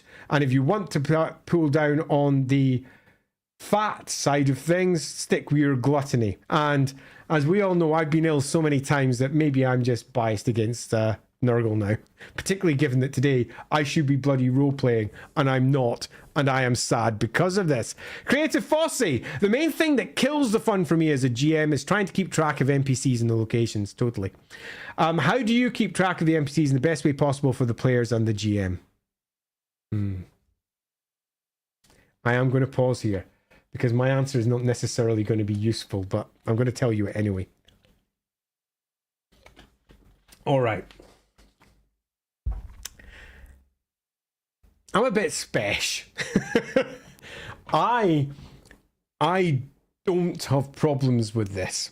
I'm not what I used to be. And by that I mean I got COVID really badly in 2000, before it was in the very first wave. And it took me out for 6 months. It almost killed me. Pre-COVID, my mind was exceedingly sharp and I was happily thinking of at least 1,000 PCs in my head doing stuff. Now, I take a lot of notes to do the same thing. But even then, I don't take many. Because for Warhammer, for me, I don't need to track all the NPCs because I know them all because I've been playing in the world for like 30, 40 years. When I think, oh, I'm off to Middenheim, I already know what's there. I don't need to look at the book and say, oh yeah, of course, this character's here and this character's doing that. So I am a unique case, I'm sorry to say there, Creative Fossey. How do I keep track of the NPCs? I just remember them, which is really annoying for people who are trying to come up with a better route towards doing that. Which would be my next suggestion, the actual suggestion I would use, and that is build your own record of your NPCs. Now, there are lots of ways to do this, but we're in a modern era where we don't need to do what we used to do when we were kids, or at least when I was a kid, back when, you know, the days of yore, back when Warhammer Fantasy Roleplay 1 was first being released. And it was all done by notes in a notebook. Now, I'm not saying, oh, well, we can do it digitally. No. We have proper pieces of software out there. For example, you have, I'll give a clean example, World Anvil. Okay, so World Anvil is, as I'm sure you know already, a lovely piece of software that allows you to track the building of your entire world. Now, if I give... I was initially going to use World Anvil to trace down everything that we did in LAWhammer. And I was going to be using it to crack all the NPCs so that people could follow it. But bluntly, that took far too much bloody time to write. And I've got a job. I make games for a living. I wasn't going to be doing all of that as well. I would be doing this full time. And the only way I'd do this full time is if the patron was making some in the region of around about, I don't know, to actually supplement my... It would need to be making around about almost 10 times what it makes at the moment for that to be a realistic outcome. If that was the case, I'd be writing all day in that because I wouldn't need to make games for a living, but I'd still be making games for a living. I literally can't stop myself. I'd just be doing it through Patreon or something similar, which I'm sort of doing anyway, given that I put up a whole bunch of minigames. So I'll give you an example of, let me see, have I got an NPC thing over here? I'm bound to have done a few of the NPCs. Oh yeah, Trots Marauders. Let's just pop over there and see what comes up. So for example, if I go up to LAWhammer, I'll pop this up in the comments like so. Obviously, me being me, I did a relatively full write-up, but that's assuming that it has posted. Oh, that only went to Twitch. Let me just make sure that goes out to everybody. Okay, so that's one way of doing it. Now me, I've got a special mental framework where I get absolutely obsessed deep into everything I'm doing and go mad. You don't want to do that. I strongly recommend finding a piece of software that allows you to keep track of everything in a relatively easy way, whether it's something like World Anvil with far too many descriptions, much as I did there for Trots Marauders, and I'll give you another link for somewhere. I'll give you my link for Reichland. No, not Reichland. Let's do the Reichland Estates, because that's always fun. Bring that one up there. To just give you an idea of how my version works, Control V. Okay, so that's the Reichland Estates link. And that gives you an idea of all of the rulers of the 60 odd Reichland Estates in Reichland, all of which I know. I know all these characters, I know who they are, and I have them completely broken down for my own personal game. I go far too far with this stuff. I do not recommend you do the same. Just keep track of the stuff that's important to you in some sort of digital library that's easy to access. I use World Anvil behind the scenes for a variety of stuff.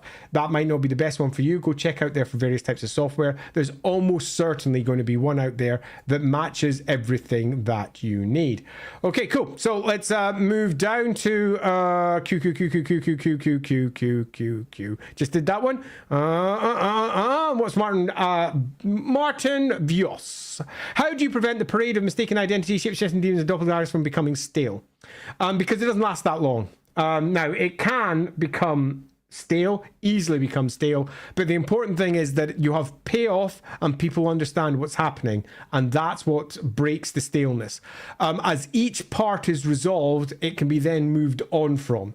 So when the Gideon, let's just call it Gideon, a demon, is understood and they understand what that one is, resolved. When they understand what the mistaken identity doubles are, then that is resolved and you move on from it. When you understand whatever other doubles you may have, shape-shifting demons or whatever, is understood, that's what allows it to stop being stale. It's important that all of your plot points are introduced, the mystery is posed, the mystery is investigated, the mystery is understood, resolved in some fashion or another. Now, if you can't resolve it within the core plot of your campaign, it's important it's resolved for the players anyway. This is something that the original Enemy Within did terribly, and many adventures do terribly, in that a classic adventure breakdown it will be something like this. Here is the summary of your adventure. This is what is happening. Oh, adventure, adventure, excitement and betrayal. Now your players arrive. They don't understand anything. The NPCs do various skulky things, and the players try to figure it out. Then there's a conclusion, and the players bosh things, or sort it all out, or whatever. But often, in many plot lines, the players conclude the adventure without any understanding of what happened. And I'll give a clean example of this from the Enemy Within, Shadows over Bergenhafen. All too often, I've played that adventure like 30, 40 times, something like that. All too often, particularly if I think of my early versions of it, the players would arrive, they get caught up in the shenanigans, they would resolve it, most commonly by fixing the primary plot points as they're there, but they'd have no idea why they're there, they wouldn't know what the Ordo Septenarius was, they wouldn't understand why the purple brain fever was arriving the way it was, they'd miss plot points all over the place, and the players wouldn't understand why everything was happening. They just wouldn't. They might get some core plot points, but they wouldn't understand it in the way that the GM understood it. And that is a flaw. They need to understand what's going on so that they can enjoy the plot. And that is something that I would suggest you just need to resolve. You understand what each one of these shape-shifting positions are, and you ensure that by the end of each one of the books, one of the plot points is resolved. Like, for example, in my version of the Enemy Within, at the end of Shadows over Bergenhafen, they understood that there was a shape-shifting demon. 1. They moved into part 2, and that shape-shifting demon was all over the place. They didn't understand the mistaken identity plot points, but they understood there was a shape-shifting demon all over the place. And they understood what it was, where it was coming from, and that it was pursuing up and moving into events into Power Behind the Throne, because in my version of Power Behind the Throne, there's no doppelgangers at all in the one that we do for LAWhammer. So if you want to understand how that one's working out, go check that out. In some respects, that's one way you can deal with it. Lessen the number of shapeshifters that there are. But we still have one major plot point outstanding, which is why is there doubles of Castaliberon kicking about? In my version, that's going to be resolved in the Horned Rat. So each part of the adventure should be resolving something for the players so that they feel that there are parts they can understand and move on from, and the next mystery needs to be resolved. So hopefully that helps. Martin Vios, have opposition scale by having more or having them be more powerful in world rather than simply upping stats because PCs are more powerful now. So I don't up stats. My stats were up to begin with. This is I don't do the D&D thing. And by that I mean, I don't care what the PC stats are, and I do care what my NPC stats are, basically. And that is, are they bigger than the PCs, about the PCs, or lower than the PCs? That's really all I care about in general. And right from the beginning, the PCs, everything is probably going to be more powerful than them. I don't up the stats of the PCs, it's just their stats. I give the PCs the stats they should have. And that means that sometimes the players will be massively outclassed, and other times the players will massively outclass those that they face against. And that's okay. The vast majority of the NPCs they meet will not be able to defeat them in a fight, because most PCs tend to start moving martial throughout the course of the Enemy Within, because they end up having to deal with martial shit. So even the most, Pacific. I was Shalian based. Let's go with that. Party is still going to end up with probably one or two relatively capable warriors, meaning that, and sometimes the NPCs they meet will be utterly outclassed if you just look at it from the perspective of combat, but they will be equally outclassing the PCs on perhaps the social side or something similar. So in this case, my answer is, I hope it's clear, and that is, I stat the PCs the way they should be, no, the NPCs, pardon me, the way they should be, and I don't care how that applies to the PCs. I then allow the PCs to worry about it. It's their job to worry about whether they can cope with the next thing, not mine. And if they can't cope with it, well, they made a mistake going against it. But they are PCs, and ultimately they have fate points or equivalent. They're always going to be able to pull something out of their asses in a great conclusion. And in terms of the LAWhammer game, I think a good example of that is when they went against, in my version of the game, a very different conclusion for the power behind the throne. But when they went against my version of the big bad and the power behind the throne, and they were so enormously outclassed, it was almost hilarious. They had no chance at all. But one of the characters was a star. He spent like almost all of his fate points just in that single one-off situation, and completely drove back a character that was well beyond them, and it was awesome because of that.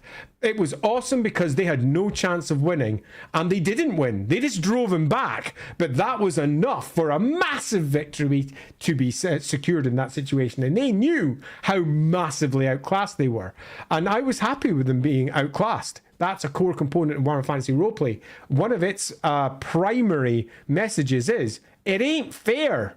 It just isn't fair. And I'm happy with my NPCs doing that.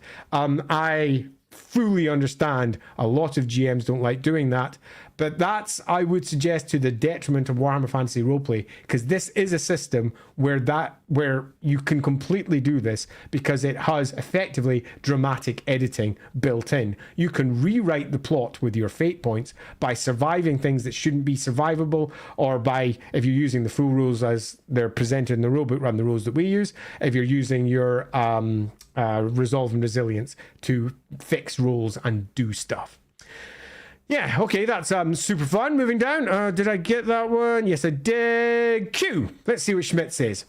On Knievel super chat question, could you speak on how when to foreshadow whole successive other campaigns in TTRPG settings? Yeah. So I started this in, okay, let's give an example from Warhammer, because that's what we're here talking about. We were going to have a campaign called Paths of the Old Ones. And Paths of the Old Ones was going to be taking the PCs to Albion. And there was going to be standing stones and all the rest of it. And a core component of that story was also going to be tied into the enemy within. And in particular, one of the first main points of the foreshadowing that we're going to have that was going to be Barakul and what it represented. And ultimately, who in the version that we were building built Barakul. Now, the version that we have inside the printed books is not the version that we were going to build. In our version, it was going to be Alaric the Mad that built that. But there are still some footprints of that still left. Now, if you look at the cover for the special edition of the Enemy in Shadow's Companion, pretty sure it's that one. There's a bunch of cultists surrounding a stone. Now, the version that they did was based off of a sketch that I put in place with Sam Manley. And I added a whole bunch of extra details, deep symbolism within what was going to be the tarot card cover for that. And you will find there's a big standing stone with a square rune on it, sitting on it. In fact, I'll see if I can go find a link of that picture. So, Enemy in Shadows cover special edition. That'll work, right? I'm sure that'll work. Let's go images. Oh, crap. I'm on Bing. That's the worst. If I'm on Bing, it's never going to show me anything. Oh, no. Change to Google. I mean, I don't necessarily like Google better, but it's image search which much better. Oh, stop auto-filling everything, please, Google. Thank you. Google being an idiot. Right, there we go. And images. Yep, that's the one. Okay, oh, in fact, no, this is the sketch Okay, so I'm going to actually, let's get a link for just a sketch and I'll show it to you. Open image in a new tab. There we go. This is the sketch I actually did. Excellent. Okay, and if you look down in the bottom right hand corner, you'll see that one of the stones has got the Master Rune of Alaric the Mad on it. Now, I'm not saying this is how you foreshadow stuff that's coming later. What I'm saying is that you should foreshadow stuff that is coming later. And this is one example of doing that. I'm just going to use this image in general. If everyone wants to go have a quick look at that one, if you fancy going and have a link over to that one, you'll notice that there are 9 stones there. There are 9 silhouettes of trees. There are 9 big stars up in the sky. There are 9 swirls of magic. 9s are a core component of this image. There's 9 symbols of Tzeentch on this sketch. There are 9 purple fists from the cultists. There's 9 purple hands sitting on the base. 9 and Tzeentch is written throughout the entirety of how this image was first sketched out. And this was what we built up for that. You'll also notice that the whole thing is positioned like it's Morsleib itself, and the mountains in the background, the purple, are Morsleib's shoulders, and the stones are almost like Morsleib's hand, reaching up and grasping onto the cultist. And Morsleib in the center of his forehead is the symbol of Tzeentch as well. There's a whole host of symbolism basically written into this. And that is what I recommend you do, but not in a visual sense, but in a storytelling sense in your foreshadowing. You don't shout, "Ha, it's Tzeentch!" You just mix in stuff of what's to come. So, for example, in Past of the Old Ones, we were going to be completely changing how the Great Circle worked. The Great Circle that pops up in Death in the Reich was going to be completely changed so that we could foreshadow its connections through to Albion with the massive Stonehenge-like system of menhirs that are over there. I speak at length about this in one of my GM blogs, which sadly is patron only. I do my GM blogs patron only, not just because we like getting money, and I mean, who doesn't, but we do it so my players can't see it, so it's behind a paywall. And I know it's ridiculous, but that's the real reason I do it. And the GM blogs are utterly unessential stuff, but they're like, for the early episodes, it's like about 10, 15 comments, most of them rather pish. But for the later ones, we're currently going through the Wittgenstein sections. There's like about 20. I write about 5,000 words per blog. I'm proper stupid about it. But yeah, the answer to this one is, how? By dropping in little details early, and when? All the time. So, for example, if you're going to have a character who is important in, say, the 5th part of the campaign, make sure the PCs have heard about that character in the 1st part. So, for example, and I'll use LAWhammer again as an example, Colonel Sievers was meant to be a core component of Empire in Ruins, and what was happening for our version of what was happening in Empire in Ruins. But believe it or not, he's also a foreshadow for what we plan to be the 3rd campaign after Past of the Old Ones. He was going to be an important campaign NPC character there as well. So introduce the character early, so when the character rises later, it's not a who the fuck is this person who's walking in for the first time. We understand who they are. But it's not just about introducing core artifacts or core NPCs. It's also the theme, the mood, the motifs that you want to repeat again and again. One of the core motifs, for example, for the Enemy Within is mistaken identities, is people being mistaken for one thing or another, either for magical reasons, demonic reasons, for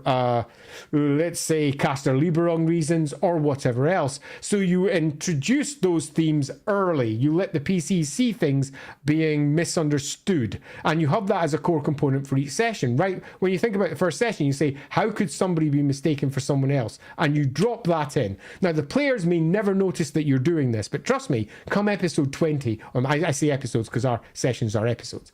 Come episode 20, they'll have that theme quite clear. They'll be like, oh, who is this person? And that has been all introduced, so when they actually hit to the main plot points, they're like, oh, and they're already thinking about things can't be trustworthy. I shouldn't be taking this at face value, or at least you hope they will, assuming that the PCs aren't daft. So loosely speaking, whatever works for you, it's something that works differently for different folks. I like to, loosely speaking, if I have a big NPC that's going to be important in a later part of a campaign, I introduce it early. If I have a core story I want to tell, I make sure that the parts of the story that make sense are told earlier. So when the players encounter them later, they go, oh yes, it's that thing that happened. I'm now dealing with it directly.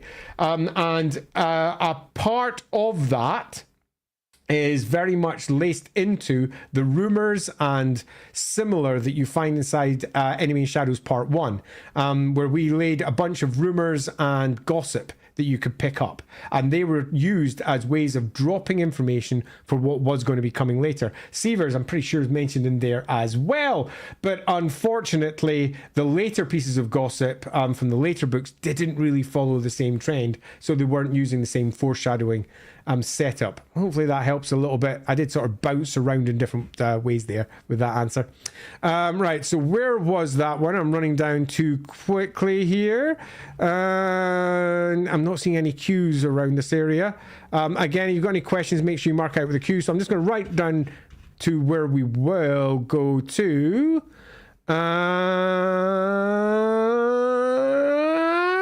And there's the last one. So let's pick up our super chats again. Which late events benefit from more foreshadowing? Okay, Andreas. It depends on how you resolve your campaign. But the most important one, I think, can be consistently said to be the case for almost all versions that people are playing, is that the big bad needs to be foreshadowed. The big bad needs to be a big bad the PCs understand. And the big bad at the end of the Enemy Within is a fuck off demon. And if the players don't understand that that's what they're heading towards, then things are gone wrong. And it starts off subtly at the very, very first encounters in Altdorf, when Altdorf itself is interlaced with change. And there's a nice little aside where one of the PCs can literally leave the place, potentially being physically changed.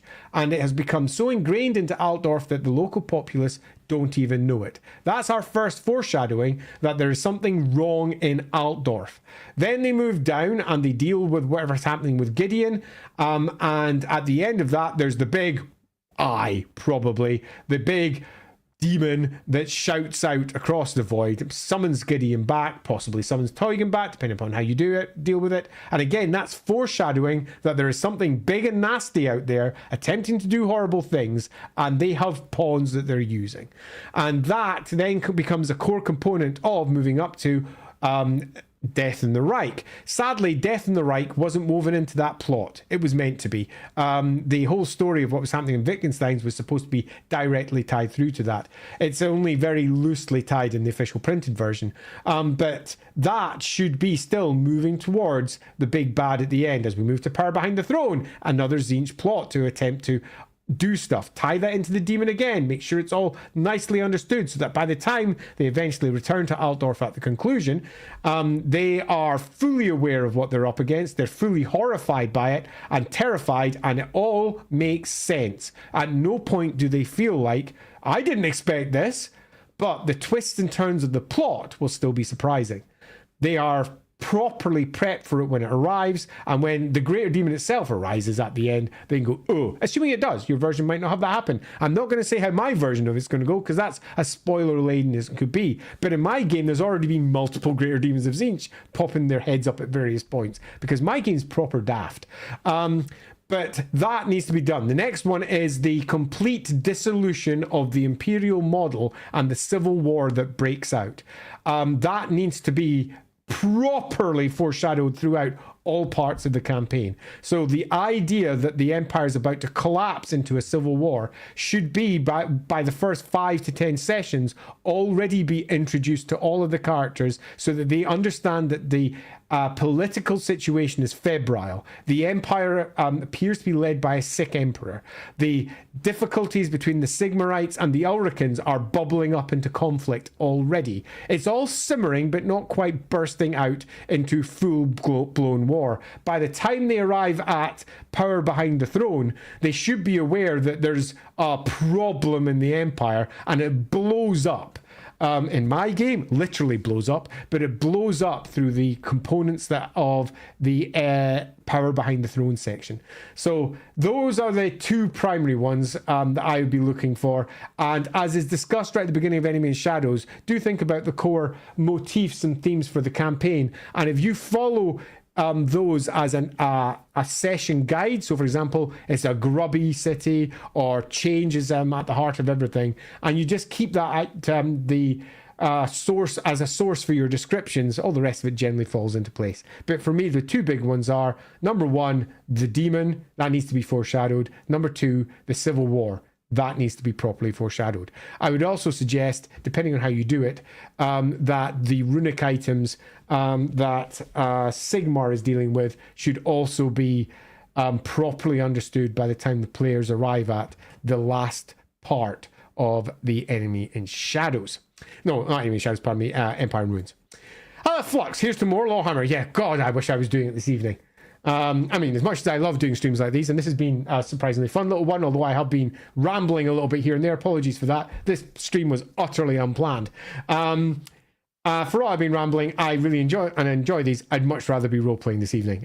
As I said, I've got all manner of cool stuff coming up. I'd really like to be getting onto it. Still loading. Hello, still loading. Happy New Year. Happy New Year in return. What makes a fun character flaw that fits the story for the audience or fellow PCs?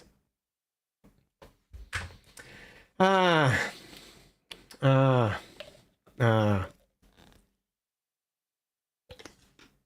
don't like questions like this. That's not to say I don't like your question. I do. I think it's a good one. But I'm going to explain why I don't like it, and hopefully that provides some of the answer.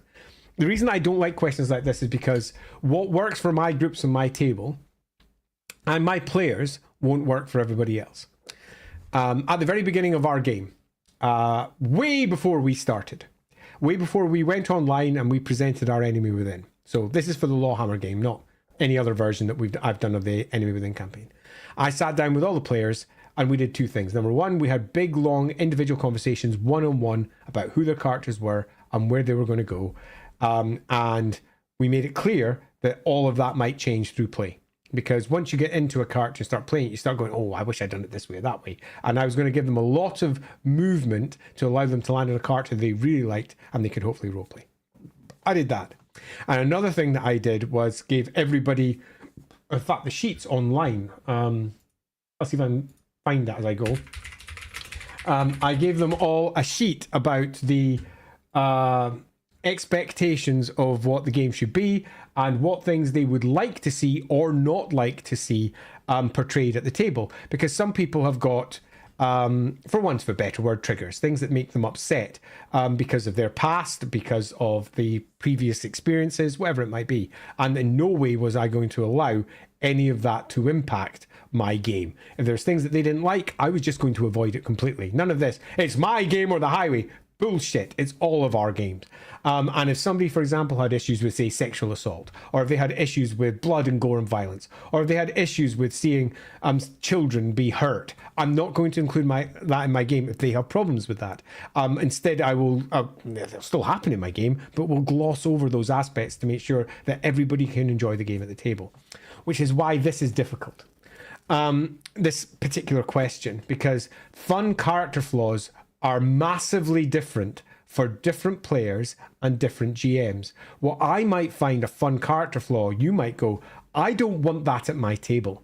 That would just interrupt the flow of play. Where I might go, oh, that's super fun. For example, I have had fun character flaws in various games that have gone from, I've had sociopaths, psychopaths, mass murderers, nymphomaniacs. I've had all manner of crazy folks, proper insane individuals, all of which were fun, encapsulated in the games that we were playing, with all of the players at the table fully alongside us with portraying the tales and the stories that those characters would bring forward. But would they work for an online game that we're currently playing? Most of those characters? Absolutely not.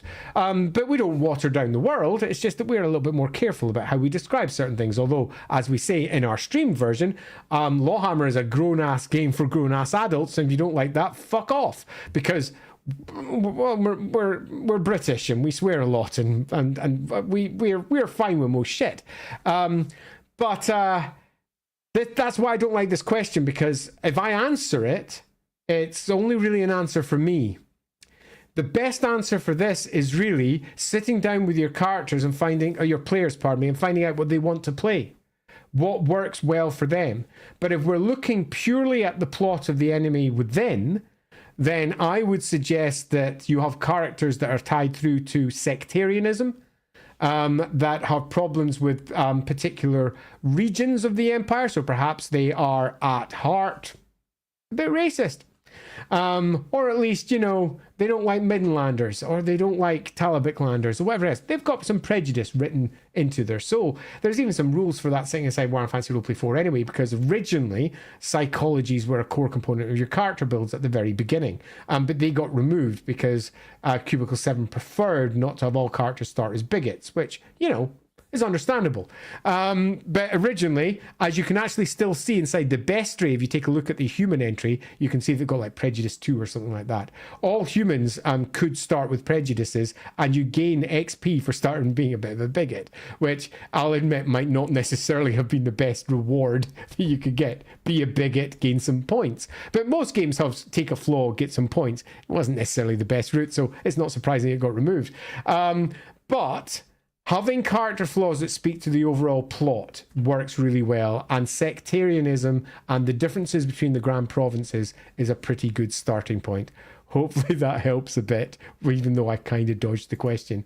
Exaggerated swagger. Does Enemy Within fit in timeline with Tamarkan Invasion? Yes, it does. It happened before the Enemy Within timeline. So Tamarkan won't be rising during the Enemy Within. It's an event that occurs just before. Indeed, it absolutely sets up the Enemy Within. And I'll explain this briefly for anyone who wants to include the Tamarkan Invasion. Now, if you don't know about the Tamarkan Invasion, there is a massive Chaos Invasion that happens in the south, which make you go, what the fuck? This was this was added by Forge World back in about 2010. Is that when the book was released? Somewhere around there, the Tamarkan book. And cut a long story short, a big Nurgle horde makes its way all the way through the Mountains of Morn, down past the Chaos Dwarves, into the Border Princes, and then it makes a stab up towards Nuln and is defeated by the Empire. And it completely destroys Sudenland down in the south, and it's a mess. The capital of Sudenland has been sacked, and we are basically setting up with that the massive divisions that are about to erupt in the south of the Empire, as Nuln and Wizenland are in a position where they can very easily move south and take control of Sudenland as it currently stands. Sudenland no longer has its capital. It's completely messed up.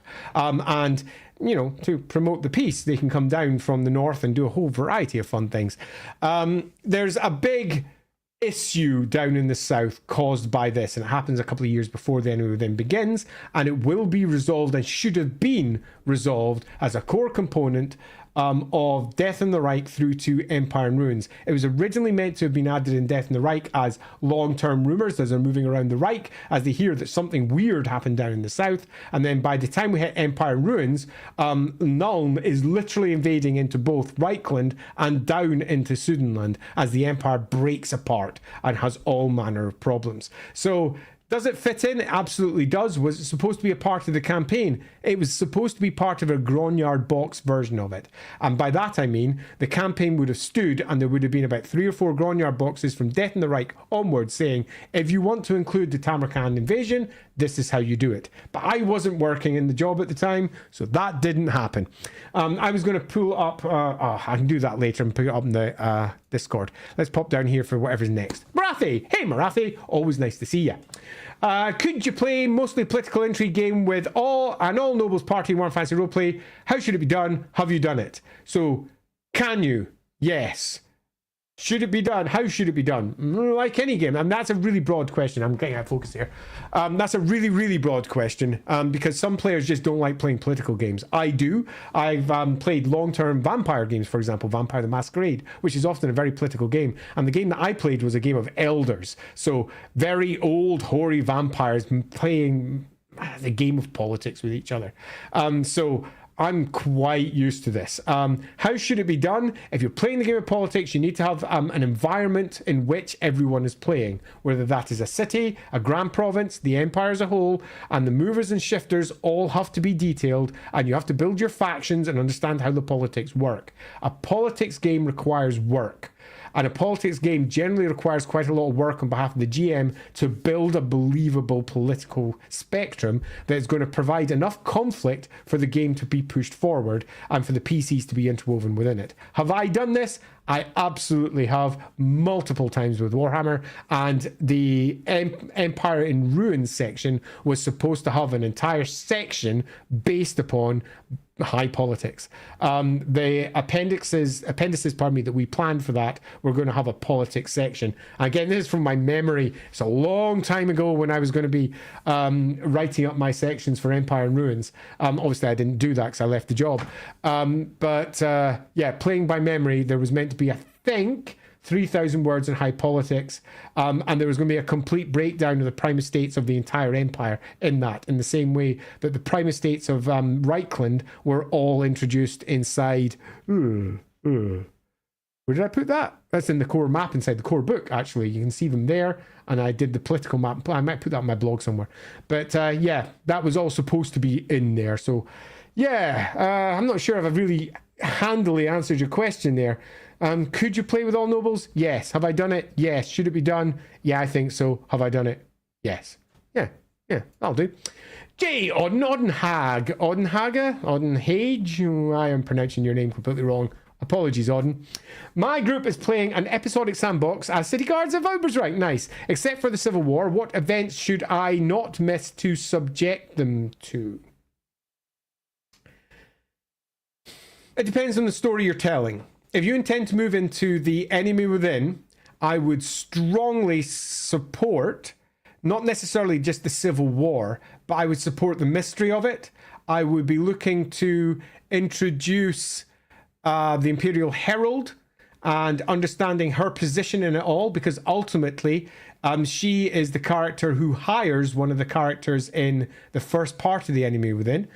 She is responsible for hiring the bounty hunter that they end up getting tackled in with by about, I'm going to presume, your third session, somewhere around there, who is chasing down the Purple Hand, because she herself is chasing the Purple Hand. So, as I said earlier in the stream, the Warhammer Fantasy Roleplay starter set is the first part of the Enemy Within, in truth. So I would be looking to ensure that she was introduced. There are multiple ways you can do this. For example, if you take a look at Rough Nights and Hard Days, her character, she's also pictured inside the book, is in the last part of Rough Nights and Hard Days, where she's posing as a knight. And that's a way that the characters could potentially even meet her, get access to her character and what she's doing, and realize that in many respects she, in Ubersreich, is the power behind the throne. Emmanuel Nacht is a fun character. So if you want to know what she's based on Emma Peel from the Avengers, if you know the old Avengers. She was raised over in Cathay for a good chunk of her life. Her father was an ambassador to Cathay and also to Nippon at some point. And she had been all the way over there and had come back. And her father had been killed by the Purple Hand. And she was trying to trace down what had happened to her father when she got thrown out of the capital down to Ubersreich by Imperial command and told to do what she was doing down in Ubersreich, largely because the Purple Hand had her hot on their heels. So she was thrown out down there by the Emperor. So I would be looking at that if you're going down the Enemy Within. The stream is sort of Enemy Within focused, so I would very much be looking to introduce the character there. I did that in my version for LAWhammer as well. She got introduced when we moved into Death in the Reich, and we did something that I was going to add to Death in the Reich that never happens in Death in the Reich, and that's, if you look at the map, the proper way to get from Bergenhafen over to the Black Hills by Griswold is through the canal systems, not up to Altdorf and back down again. So we did that, and that was completely missed in Death in the Reich, because whoever was responsible for doing the Death in the Reich update after Graham had sent in the text clearly didn't know the Reichland very well, or the best routes to get from A to B through the Reichland, and they just didn't deal with that in the slightest. So we did that, which meant that we passed by Ubersreich, which meant that all of my characters could do some stuff in Ubersreich. We had a bunch of side streams in Ubersreich, so each one of the characters had their own thing going down, and we used the party from Rough Nights and Hard Days to do a little bit of characterization. We had a crazy stream with one of our characters who ended up speaking to Emmanuel Nacht at the end of it, which gives us again some direct access to lore about the Purple Hand, because she'd already been attempting to trace it down. She, after all, was responsible for the bounty hunter from the first part of the Enemy Within campaign. Someone that my PCs kind of killed. Well, no, they didn't. My PCs did something different with him. It's not really much of a spoiler, but yeah, our PCs didn't do the killing of him. It was someone else. So yeah, if you are playing the episodic sandbox with Ubersreich, great. That's what we set it up for. I would be looking to support the Civil War, definitely, but I'd also be looking to have characters who are potentially important to the Enemy Within introduced early, and the most important one in that city is Emmanuel Nacht. Hopefully that helps a little bit there. Moving down to exaggerated swagger, because you are swaggering around. Follow-up question, of course. I accidentally began in 2509. Okay, now at 2510, and the Enemy Within is a long way from there. Do you think it's playable with high-level characters? Yes. It absolutely is. One of the mistakes most people make with Warhammer Fantasy Roleplay is thinking that high-level characters can't do normal adventures. They absolutely can. My characters have 15k experience each, and they would still have problems if they were dealing with, say, for example, Night of Blood, one of the most basic adventures you can have. And the way that my characters would is because, as I've said multiple times, my characters, are NPCs, pardon me, are statted as what they are, not statted according to... I'm going to let you into a secret that bugs me about writing fantasy roleplay adventures. It actually doesn't just bug me, it drives me crazy. When you write an adventure and you present it to everyone else so that they can play it, you have to stat everything. And in doing so, that immediately pitches it at a particular type of player. And it's something that, because I'm writing roleplay games at the moment with Rookery Publications, and it's something that we've pretty much done away with by basically saying, stat the NPCs yourself. Ha! But this is how hard they should be according to the PCs. So this character should be harder than the PCs. This one should be less. So if you're playing, say, D&D, and you're their first level characters, the thing that they should be here against, and if it's harder than them, should be maybe 5th level. If they're meant to be easy, they should be like a really crappy little first level things. But if you're pitching an adventure, if you create the stats the way they should be, often the adventure breaks. And I freaking hate that. I hate that because it doesn't work well for official adventures. But for my own personal adventure, it works perfectly fine. So the lesser demon that you get in Night of Blood, for example, is shit. It's just truly awful. And its stats should be so much better. But often, particularly because Night of Blood is pitched at first-time GMs or a con adventure or something similar, basic starter PCs, they're meant to be able to defeat it in close combat. That's what you want that adventure to do. So it gets pitched right at that. So loosely speaking, yes, it absolutely can. But if you're doing that, you need to work on the characters for how they should be rather than looking at the stats inside the book. In fact, in general, I would suggest that you take the stats that you get in the official book and throw them out.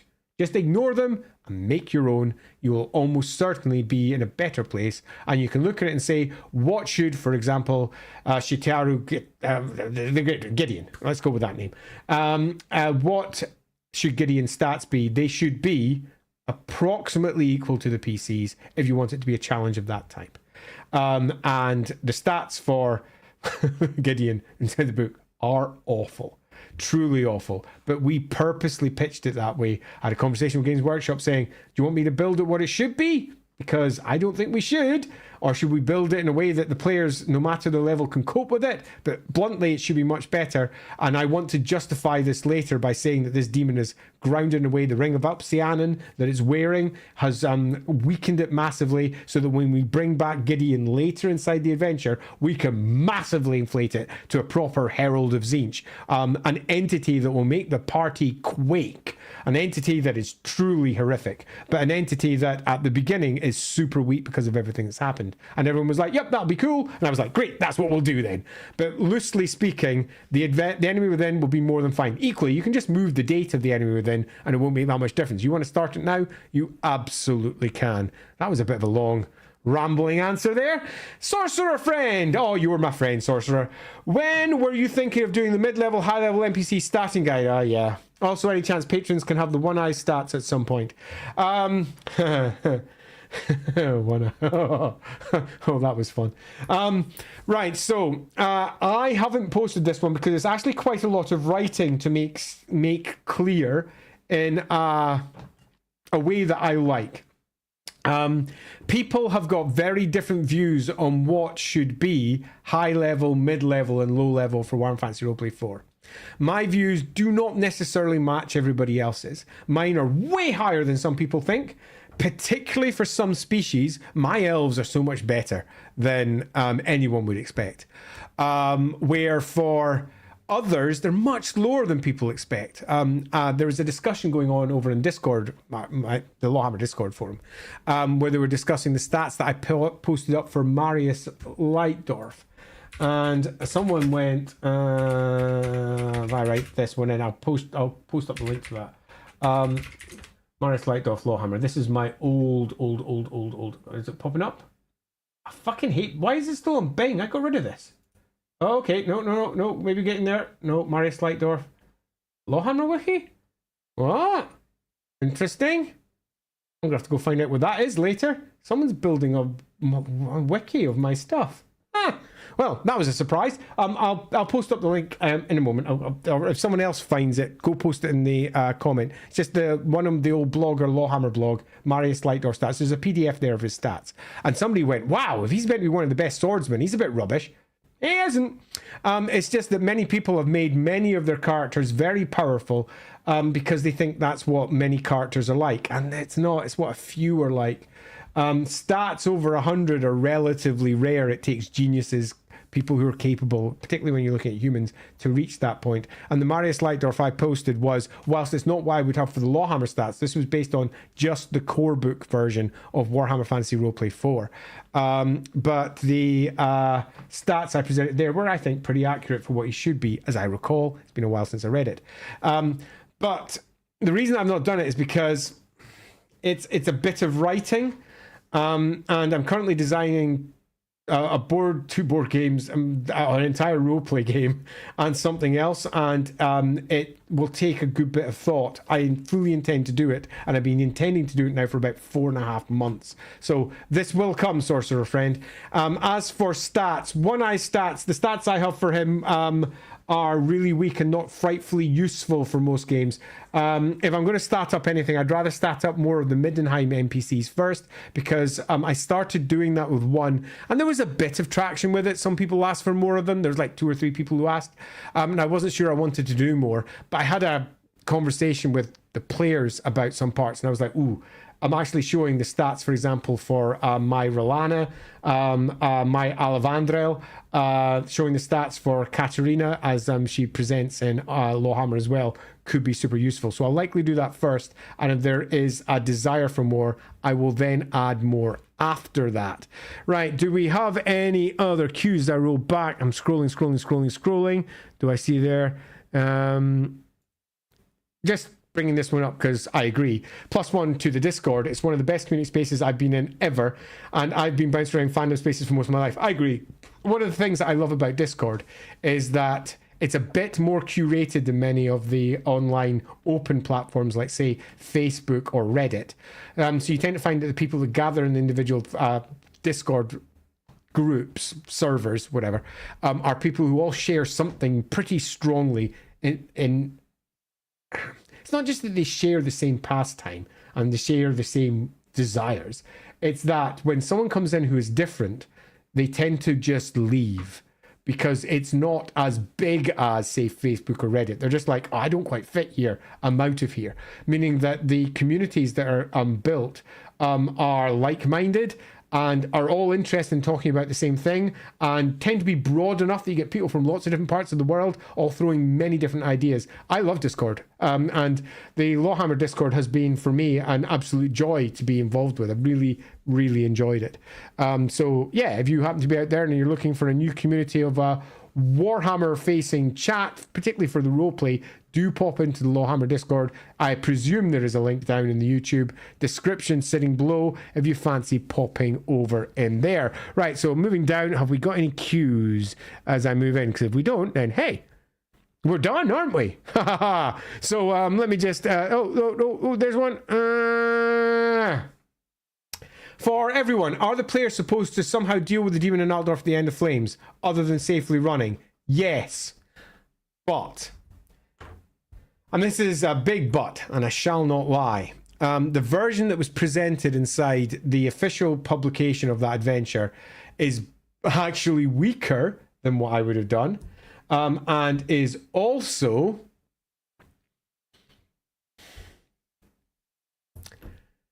after you have played 5 books worth of campaign, by that point, I would expect some in the region of about 20 to 25k experience. And when you have that greater demon, even for a party that has been avoiding conflict to a degree, it's not going to be as scary as it might first appear. Further, the big thing that they absolutely missed is that the players are not the only people there. This is fucking Altdorf. There are all manner of NPCs who can be involved as well. And there are lots of different ways that this conclusion can be handled. It doesn't need to be the PCs that do the job. The classic Warhammer Fantasy Roleplay 1 of having Heinrich Tobringer grab the Hammer of Sigmar and do a little bit of bopping is absolutely one potential conclusion you could go with. Not the conclusion I go with for my game, but certainly something you could do. That demon, and I'm going to say something that many are going to find controversial, isn't that hard. Just isn't. I have NPCs, pardon me, that would eat that demon stats pretty much for breakfast with a combination of the magic items they have and their established Warhammer versions that we know and love already from various other games. That demon is not started that high, and so many people are intimidated by it. But when you have a mixture of fate points, resolve, resilience, and well-equipped PCs with everything that you're supposed to have by that point, I don't think it's much of an issue. I fully admit that is something that will be seen as a deeply controversial to say by many, particularly if you have been whizzing through the enemy within. That demon can look deeply intimidating. But that is something that the adventure itself should have tackled. There should have been a whole description for how to handle it, what to do with it all. And sadly, that's something that I feel is a little bitty missing throughout the conclusion part. And that is the what-ifs and the how-tos. Because Warhammer Fantasy roleplay parties are often different. Some are heavily combat orientated, some of them are heavily socially orientated, some of them are very intellectually advanced, some of them are just rubbish, even when they've got 15k. For example, on a clean example, over in LAWhammer, if you put Gerhardt into a fight, he is going to lose against most. He's a lot better than he used to be, and he's toughening up as time goes by, but he's still not that great. One of the better fighters in our party, the Priest of Sigmar, is weak in comparison to many of the things that they're facing off against. It's an interesting situation, but I don't think that demon is as worrisome as many people believe it is. But sadly, there's no answer for that within the text. So you have to fumble through as a GM yourself to find the answers that work best. But I think the core argument that I laid earlier on in this stream, which is it's for the PCs to figure out, and by the time they get there, they should be fully aware of what they're potentially going up against. And they should be equipped for it in one fashion or another. And that equipment might be they have other people with them. If you watch the LAWhammer campaign, for example, you'll find that throughout the course of that, the party are picking up NPCs who work with them, who work alongside them, who are allies, who are lovers, who are antagonists in some cases. But they are all working together towards similar goals. The PCs are not alone. And if you view it as just simply 1, 2, 4, 5, 6 PCs versus that one big entity, then yeah, it can be pretty intimidating. But if you view it as the Empire has a problem and the PCs are there, it's a very different conclusion. Hey, Valley Valison, not seen you for a while. You are indeed the 7th son of Valley. Great to see you in on the chat. How would you run the campaign with only 2 players? Should I do it at all? I lack enough friends interested in Wild Fantasy Roleplay. I've run it with 1. So, can it be done? Yes. And I recommend using LAWhammer as a guide for how you can use NPCs to support PCs. If you take, for example, right from the very beginning, we have an NPC with the characters who is effectively the advisor to Gerhardt. He is a chap by the name of Lucas, and he is there to fulfill a certain social role that Gerhardt, who is being played by someone who'd never done Warhammer things before, he'd never played Warhammer in his life before, couldn't quite fulfill. In many respects, that NPC is filling in the Warhammer knowledge gap for Ed, and providing Ed with access to information his character kind of should have, but he doesn't sort of really know himself, and Lucas can be the vehicle for, of course you remember this, sir, and this is the case, and this is how these things can work. So there is absolutely nothing wrong with having NPCs supporting PCs. Indeed, you'll find that as our adventures continue and they move into their barge side, they've got a barge captain who is handling stuff for them. They've got another barge master who's working with this stuff for them. That was a character that was added by one of our patrons, actually. They have got themselves a doctor on board the ship who is supporting them and teaching Gerhardt. They have got themselves a chef who is providing them with food.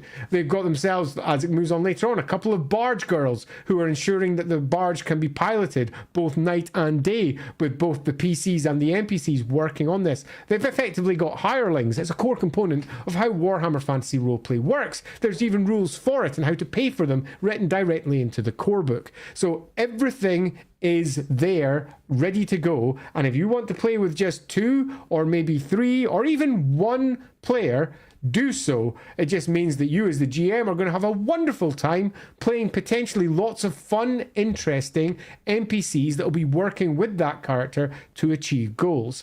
But ultimately it will be a more intimate tale when you have fewer, and that can actually sometimes be a better tale. As I say, I've run the Enemy Within campaign multiple times. Most times it's been with about 3 to 4 players. The stream that we're doing with LAWhammer is with 6, and it's an utterly crazy version. I've run it with as few as 1. I've used all of the adventures in the Enemy Within campaign as standalones that I've run with just 1 in the past as well. The trip from basically outside Altdorf down to Bergenhafen, I've run with groups of 1 all the way up to, one time I ran it with 11. That was a crazy game. And I've done it with a lot, and it works just fine. But if you have fewer players, I strongly recommend that you have some form of NPC support to help fill in the skill gaps that the players are almost certainly going to have. Because if you play the adventure as written, we are going to have, right at the very beginning, a relatively combat heavy section. Then we're going to have lots of social sections, then another combat, more social, and then another combat. Classic old school role playing.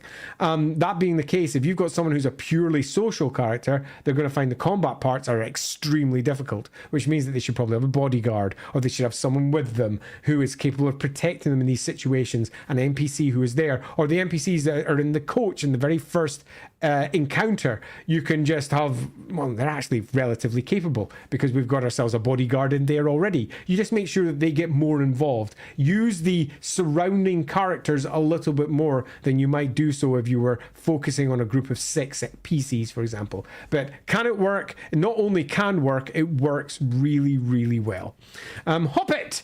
When is an enemy big bad reveal done badly, and when well? Especially when in both cases it's a real surprise. Okay, so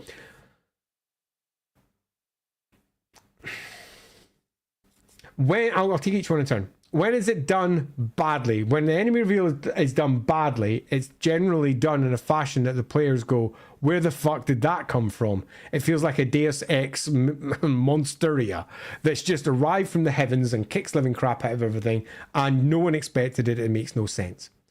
That is done badly. Now, that doesn't mean you can't have bad guys that descend from the heavens and do stuff like that. It's just that people have to be prepared for that sort of eventuality potentially occurring. So, for example, if you wanted to have, I don't know, let's say you wanted to have at the conclusion of your adventure a really big bad be responsible for everything that nobody would expect being there, and descends upon the PCs, really upset that all of its plans have been fucked around with by the PCs, and starts laying waste to all of them. And there is no real foreshadowing for that. Can you foreshadow it in a way that won't upset? You absolutely can. You can have multiple encounters before then, have characters coming out of the blue, things happening that are unexpected, getting the PCs prepared for the idea to expect the unexpected. And you can foreshadow it in a different way. You don't need to foreshadow the big bad. You foreshadow the theme of what the mood, the expectation of what's to come, so that the players are already prepared for that kind of outcome. So when it comes, they're like, oh, right, so that's what's behind it all. And it doesn't necessarily feel forced because they've already had similar situations occur to them before. There's multiple different ways to foreshadow, for example. So for me, a big reveal with absolutely no foreshadowing and also no rationalization for why it's the one doing everything is bad. And I'll say another one that I find is bad. A big bad that no one understands why they're doing it. And this is the Teugen situation down in Bergenhafen, where no one understands why Teugen is doing what Teugen's doing. In some respects, it's the Wittgenstein situation. What's going on in Wittgenstein? Why are they the way they are? And it's really badly described and just left with, oh, because Warpstone, right? Yeah? Yeah. Yeah, as everyone looks around and just doesn't really think too hard about it. It's one of the reasons I completely changed the version of Wittgenstein that we have in LAWhammer pretty much on its head. Okay, so be quite careful of that. So, yeah. Big bads that just appear from nowhere and have absolutely no clear motivations and no one understands, they're bad. When done well, when, for example, it's a reveal, the PCs arrive and the reveal happens and they go, oh, that it makes sense of everything. I should have realized that you were the one that did this, and this. And that generally means having that be a character they're already aware of, if not necessarily aware that they're the big bad that lies behind everything. Or the one that's manipulating affairs so that the face that they have seen is actually the mouthpiece for someone who sits behind. And when it's done well is when the players could have figured it out, but didn't. And that's generally the best bit. Sixth Sense as a movie works best when people don't realize it until the very end. But for the people that walk in and they hear, I see dead people, and they immediately go, oh, well, I know what that means, the movie's ruined. It doesn't work. And the best big bad reveal of that ilk is the one that the players don't quite get. And that is a tough juggling act sometimes. Pulling off a successful M. Night I'm not going to pronounce his name, I'll say it wrong. I don't want to do that live on stream because that's just embarrassing. But pulling off a good end there, rather than a bad version of one of his movies, is something that takes a little bit of deftness. So for me, it's bad when done without any awareness of what's going on, and it's good when the players had all of the information at their fingertips and didn't put it together and then reveal it. But I'll also say one other thing. Sometimes players put together your great plot and understand it before you prefer. And that is good. Really good. Because it means the players are thinking, and you should not penalize them ever for getting ahead of you. Too many writers do this with novels, where their reader base goes, wow, I think I figured it out. I think it's all this. And the writer goes, oh, well, I can't have it be that now, can I? It's already out there. My great surprise has been spoiled by my reader base. And GMs do the same thing. Ah, shit. the players have figured out what I'm doing. Nah, fuck that. That's good. That means they've learned how the adventure's working. They have put it all together, and that is great. It also gives you potentially a bit of space to even have that be correct and undermine it with an unexpected other thing. But yes, don't be upset when your players figure out what your clues are, because I have seen firsthand GMs that have done that, and they end up undermining their great stories, and often their attempts to fix things make everything much, much worse. So yeah, that's a thing. Thanks very much there for that, Suejin. Lucas is a wonderfully clever intervention. He's a lot of fun to play. Creative Fossey, have you ever run Enemy Within with 2 or more groups at the same time? Yes, I have. This game that I'm doing for LAWhammer sort of had that, but that sort of came to an end because it was no longer required, and that I had a bunch of cultists running around in the background. The results of their actions influenced some of the events that occurred with the main storyline of the Enemy Within. So as our players were wandering around, what the cultists have been doing in the background is they were trying to chase down the players, actually. Changed some of the events as I pitched them.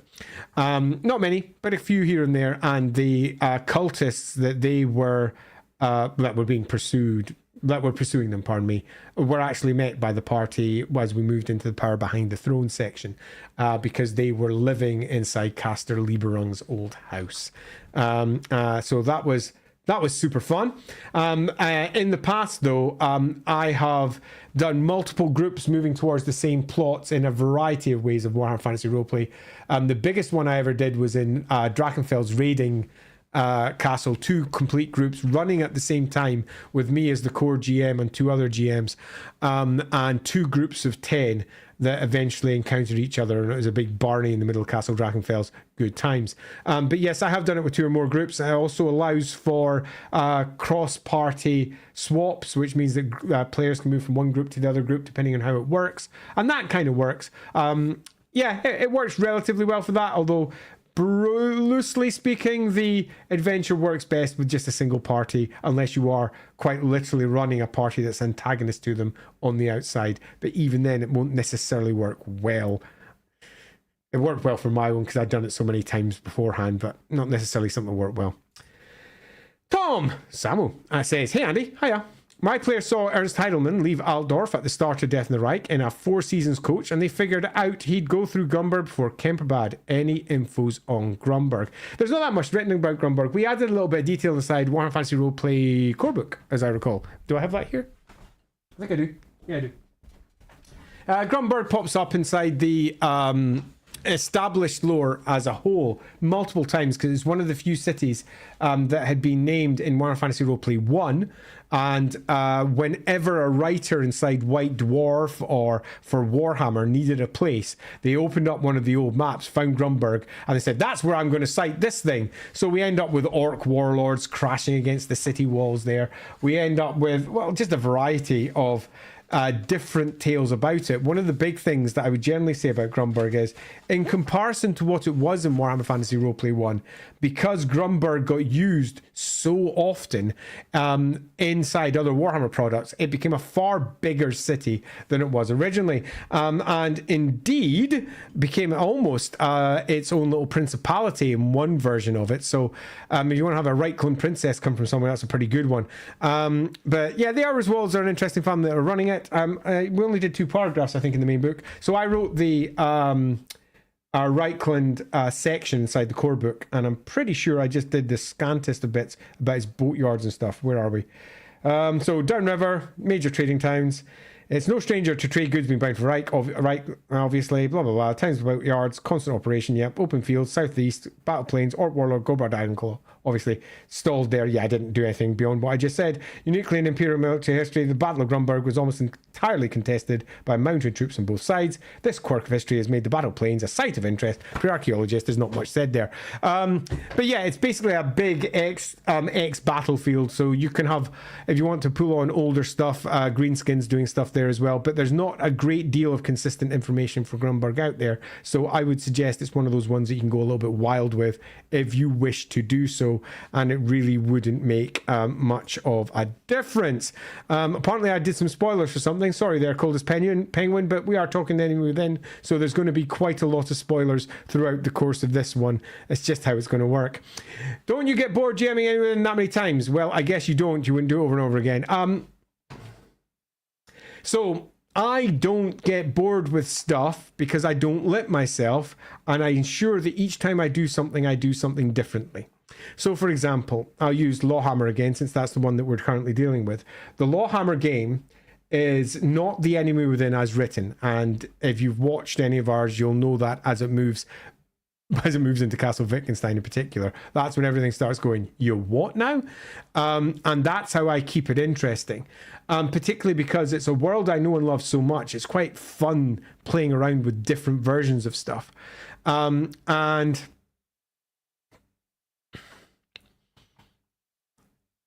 each time I play it differently. As I said, I think possibly at the start of the stream, I have played this as a low fancy, grubby, penny scrimping, almost a survival game for the PCs, who eventually find themselves caught up with the great and the good and the powerful of the Empire, who are corrupt through to their core.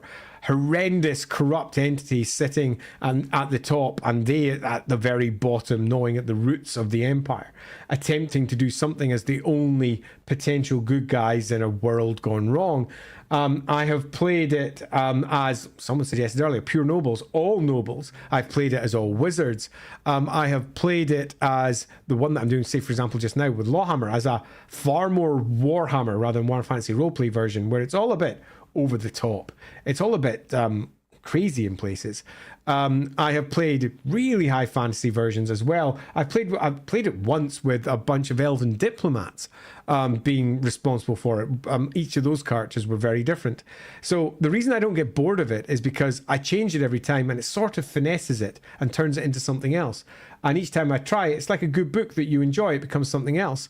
And each set of players brings something so very, very, very different to the table. When I played it when I was back in Games Workshop, for example, the group there was antagonistic with itself, but the PCs that they created and how they approached that one, which I played almost directly by the book as the first edition version of the game presented it.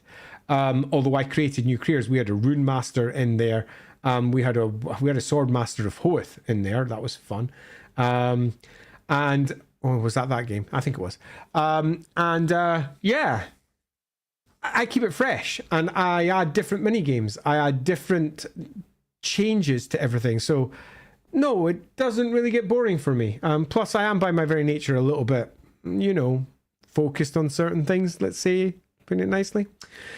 Andreas Danielson, hiya. If the Civil War is to be a bigger part, any tips on how to keep track of the moving parts and how to portray it to the players? Yeah, decide how you want the Civil War to be played out. In that, what will happen if the players do nothing? And that means you no longer need to track what the moving parts are, because you know exactly what will happen. So say, for example, you lay out your empire like this. I have Reichland, who has the emperor at the top, the Prince of Reichland, that's Karl Franz, and Karl Franz is not leading as he should do. And there is a civil war in Reichland burbling from Ubersreich spilling upwards. So we have Reichland caught up in its own civil war. Down in the south, we have Nuln with avaricious eyes looking down towards the mess of the south in Sudenland that has been wiped out by Tamerkan, and are looking towards Dunkelberg and Griswold in the north, which used to be part of their province, thinking we want those and potentially will take advantage of that as the empire fractures in Reichland. We then have Talabekland, who have got their own problems. You've got Talabheim that rules over Hochland. You've got Ostermark that is ruled over by Talabekland itself. Then you've got Ostland, and figure out what each of the grand provinces are going to do in your version of the game. And then decide what will happen when the Civil War happens and the dust settles.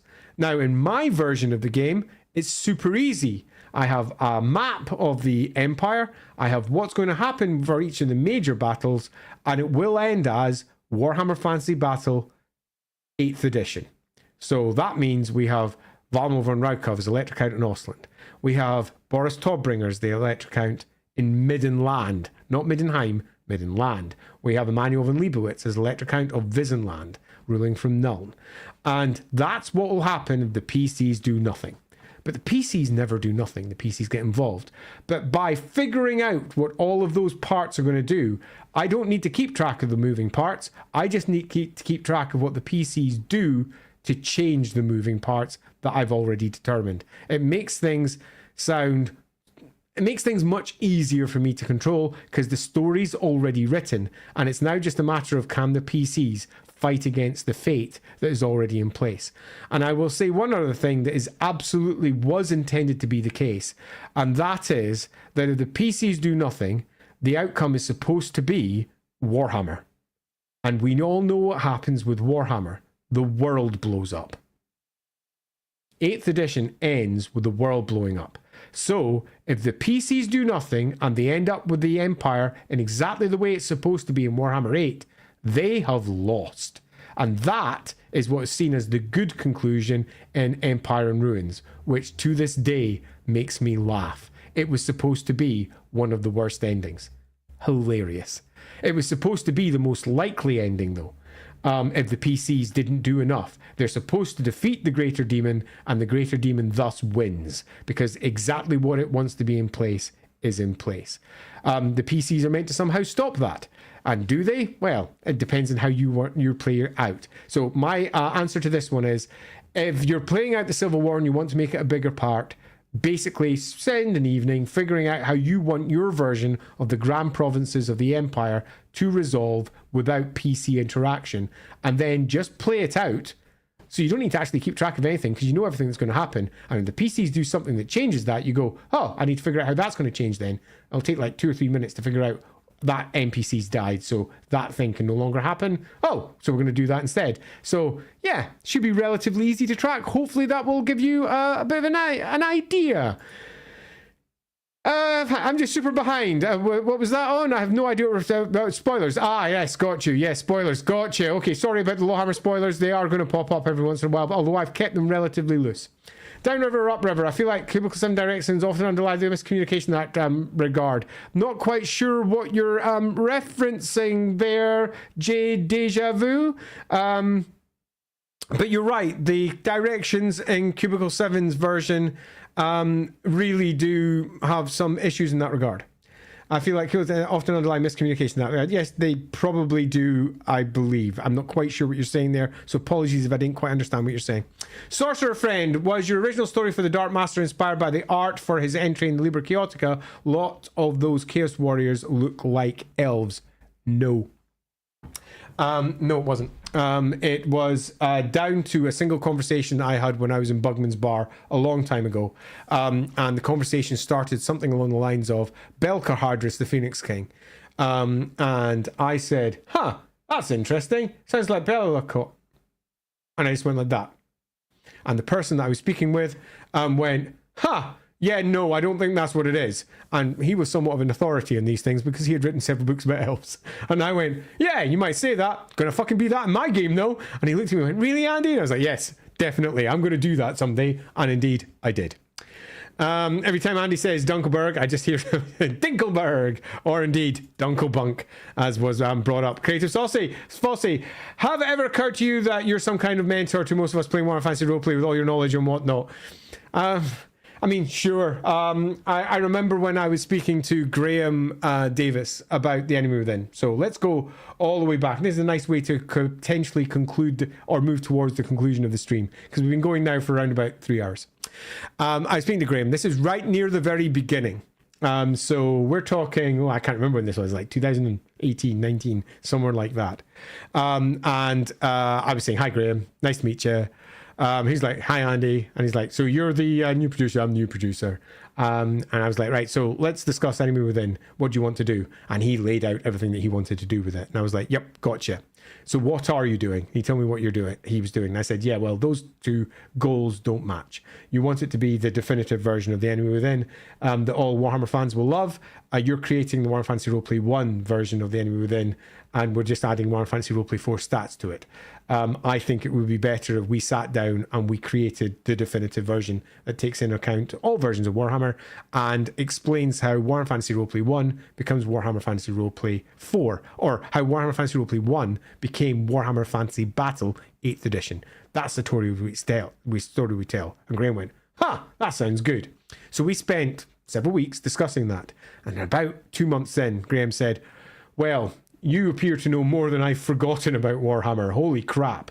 And I was like, well, there's so many different tales we could tell. This is the one that I think we should. And then I went through all the characters that had been added by Games Workshop to Middenheim, to Altdorf, how they could all be incorporated in, what ones we could reference, which ones had been in novels that had been sidelined because they had fallen into very old lore, which ones we could repurpose and update. Some of them he did not want added to the Enemy Within.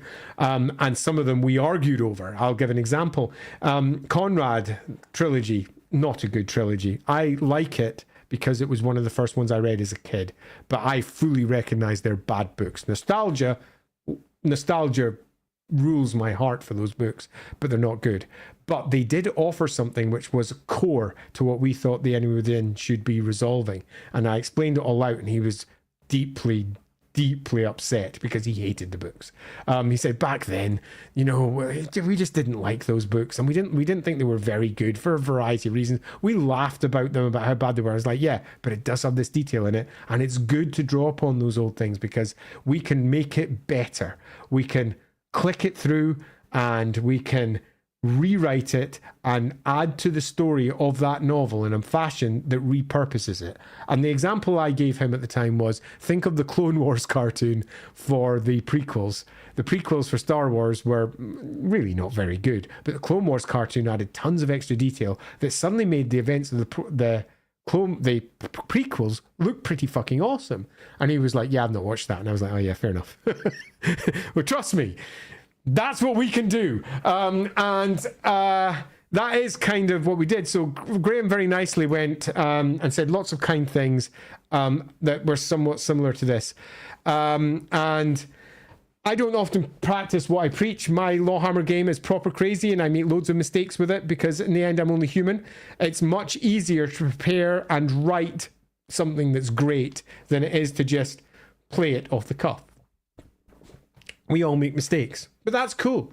If I was worried about all the stupid things that I've added to LAWhammer and how things don't necessarily add together in some places in the way that I wish I would, I'm okay with that.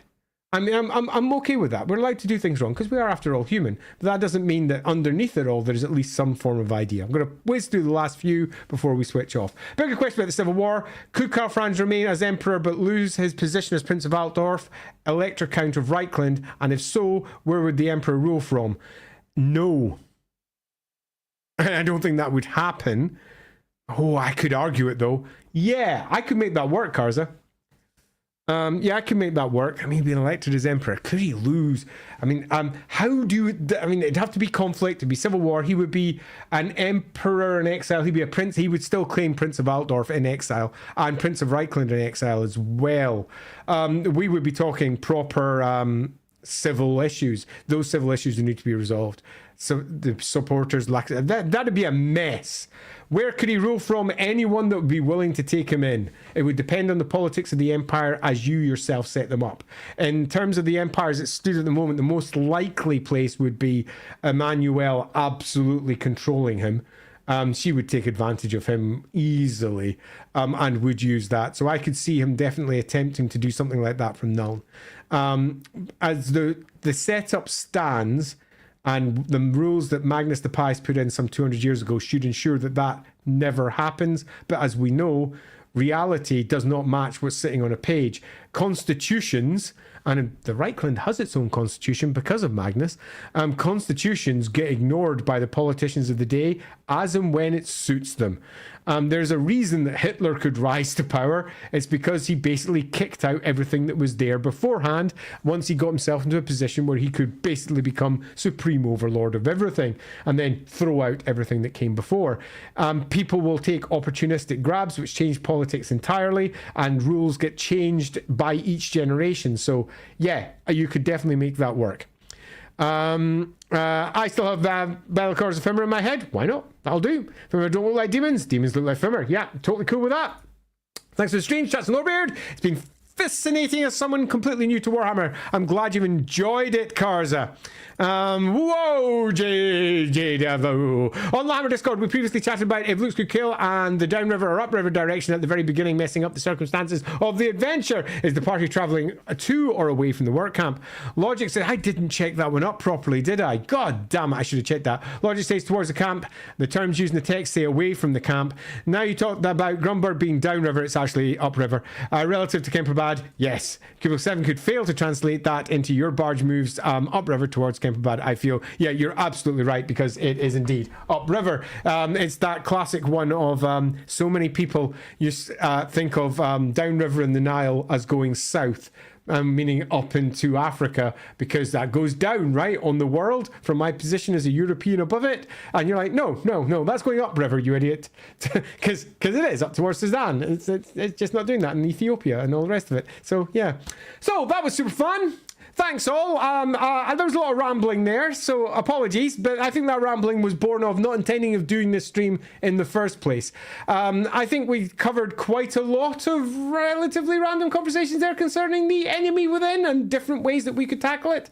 If you want to know more about how we are doing our version over in LAWhammer, do feel free to go follow us over on Patreon. You don't need to give us any money for that. You can become a member just by pressing a button. It's all free. Woohoo! And you can just go, I'll freely join up. Now, obviously, if you want to throw money at us, feel free to do that too. I mean, I'm never going to say no. There's a sporadic mixture of stuff that gets thrown up there all the time, and eventually we'll discuss NPCs and how to build them in a slightly better way. You will also be playing up rules for things like this. As I said, we've got a mini game coming up for pretty much exactly this, where we're going to be describing a whole variety of fun, exciting rules for how these things are going to be used. Really looking forward to doing those. So yeah, our blog is always filled with all sorts of random crap. And if you are obviously all access patrons, for example, you get our GM blogs, which get done like once every other month or so, as we slowly but surely detail all the ways that I've done the Enemy Within campaign this time, which is bluntly very different to what the books say. The GM blogs have been an absolute joy to write, but I am so far behind the episodes as a whole. I'm currently about to hit, I think, episode 17, and we're actually on episode 54. So I'm only like 40 episodes behind approximately. Ha!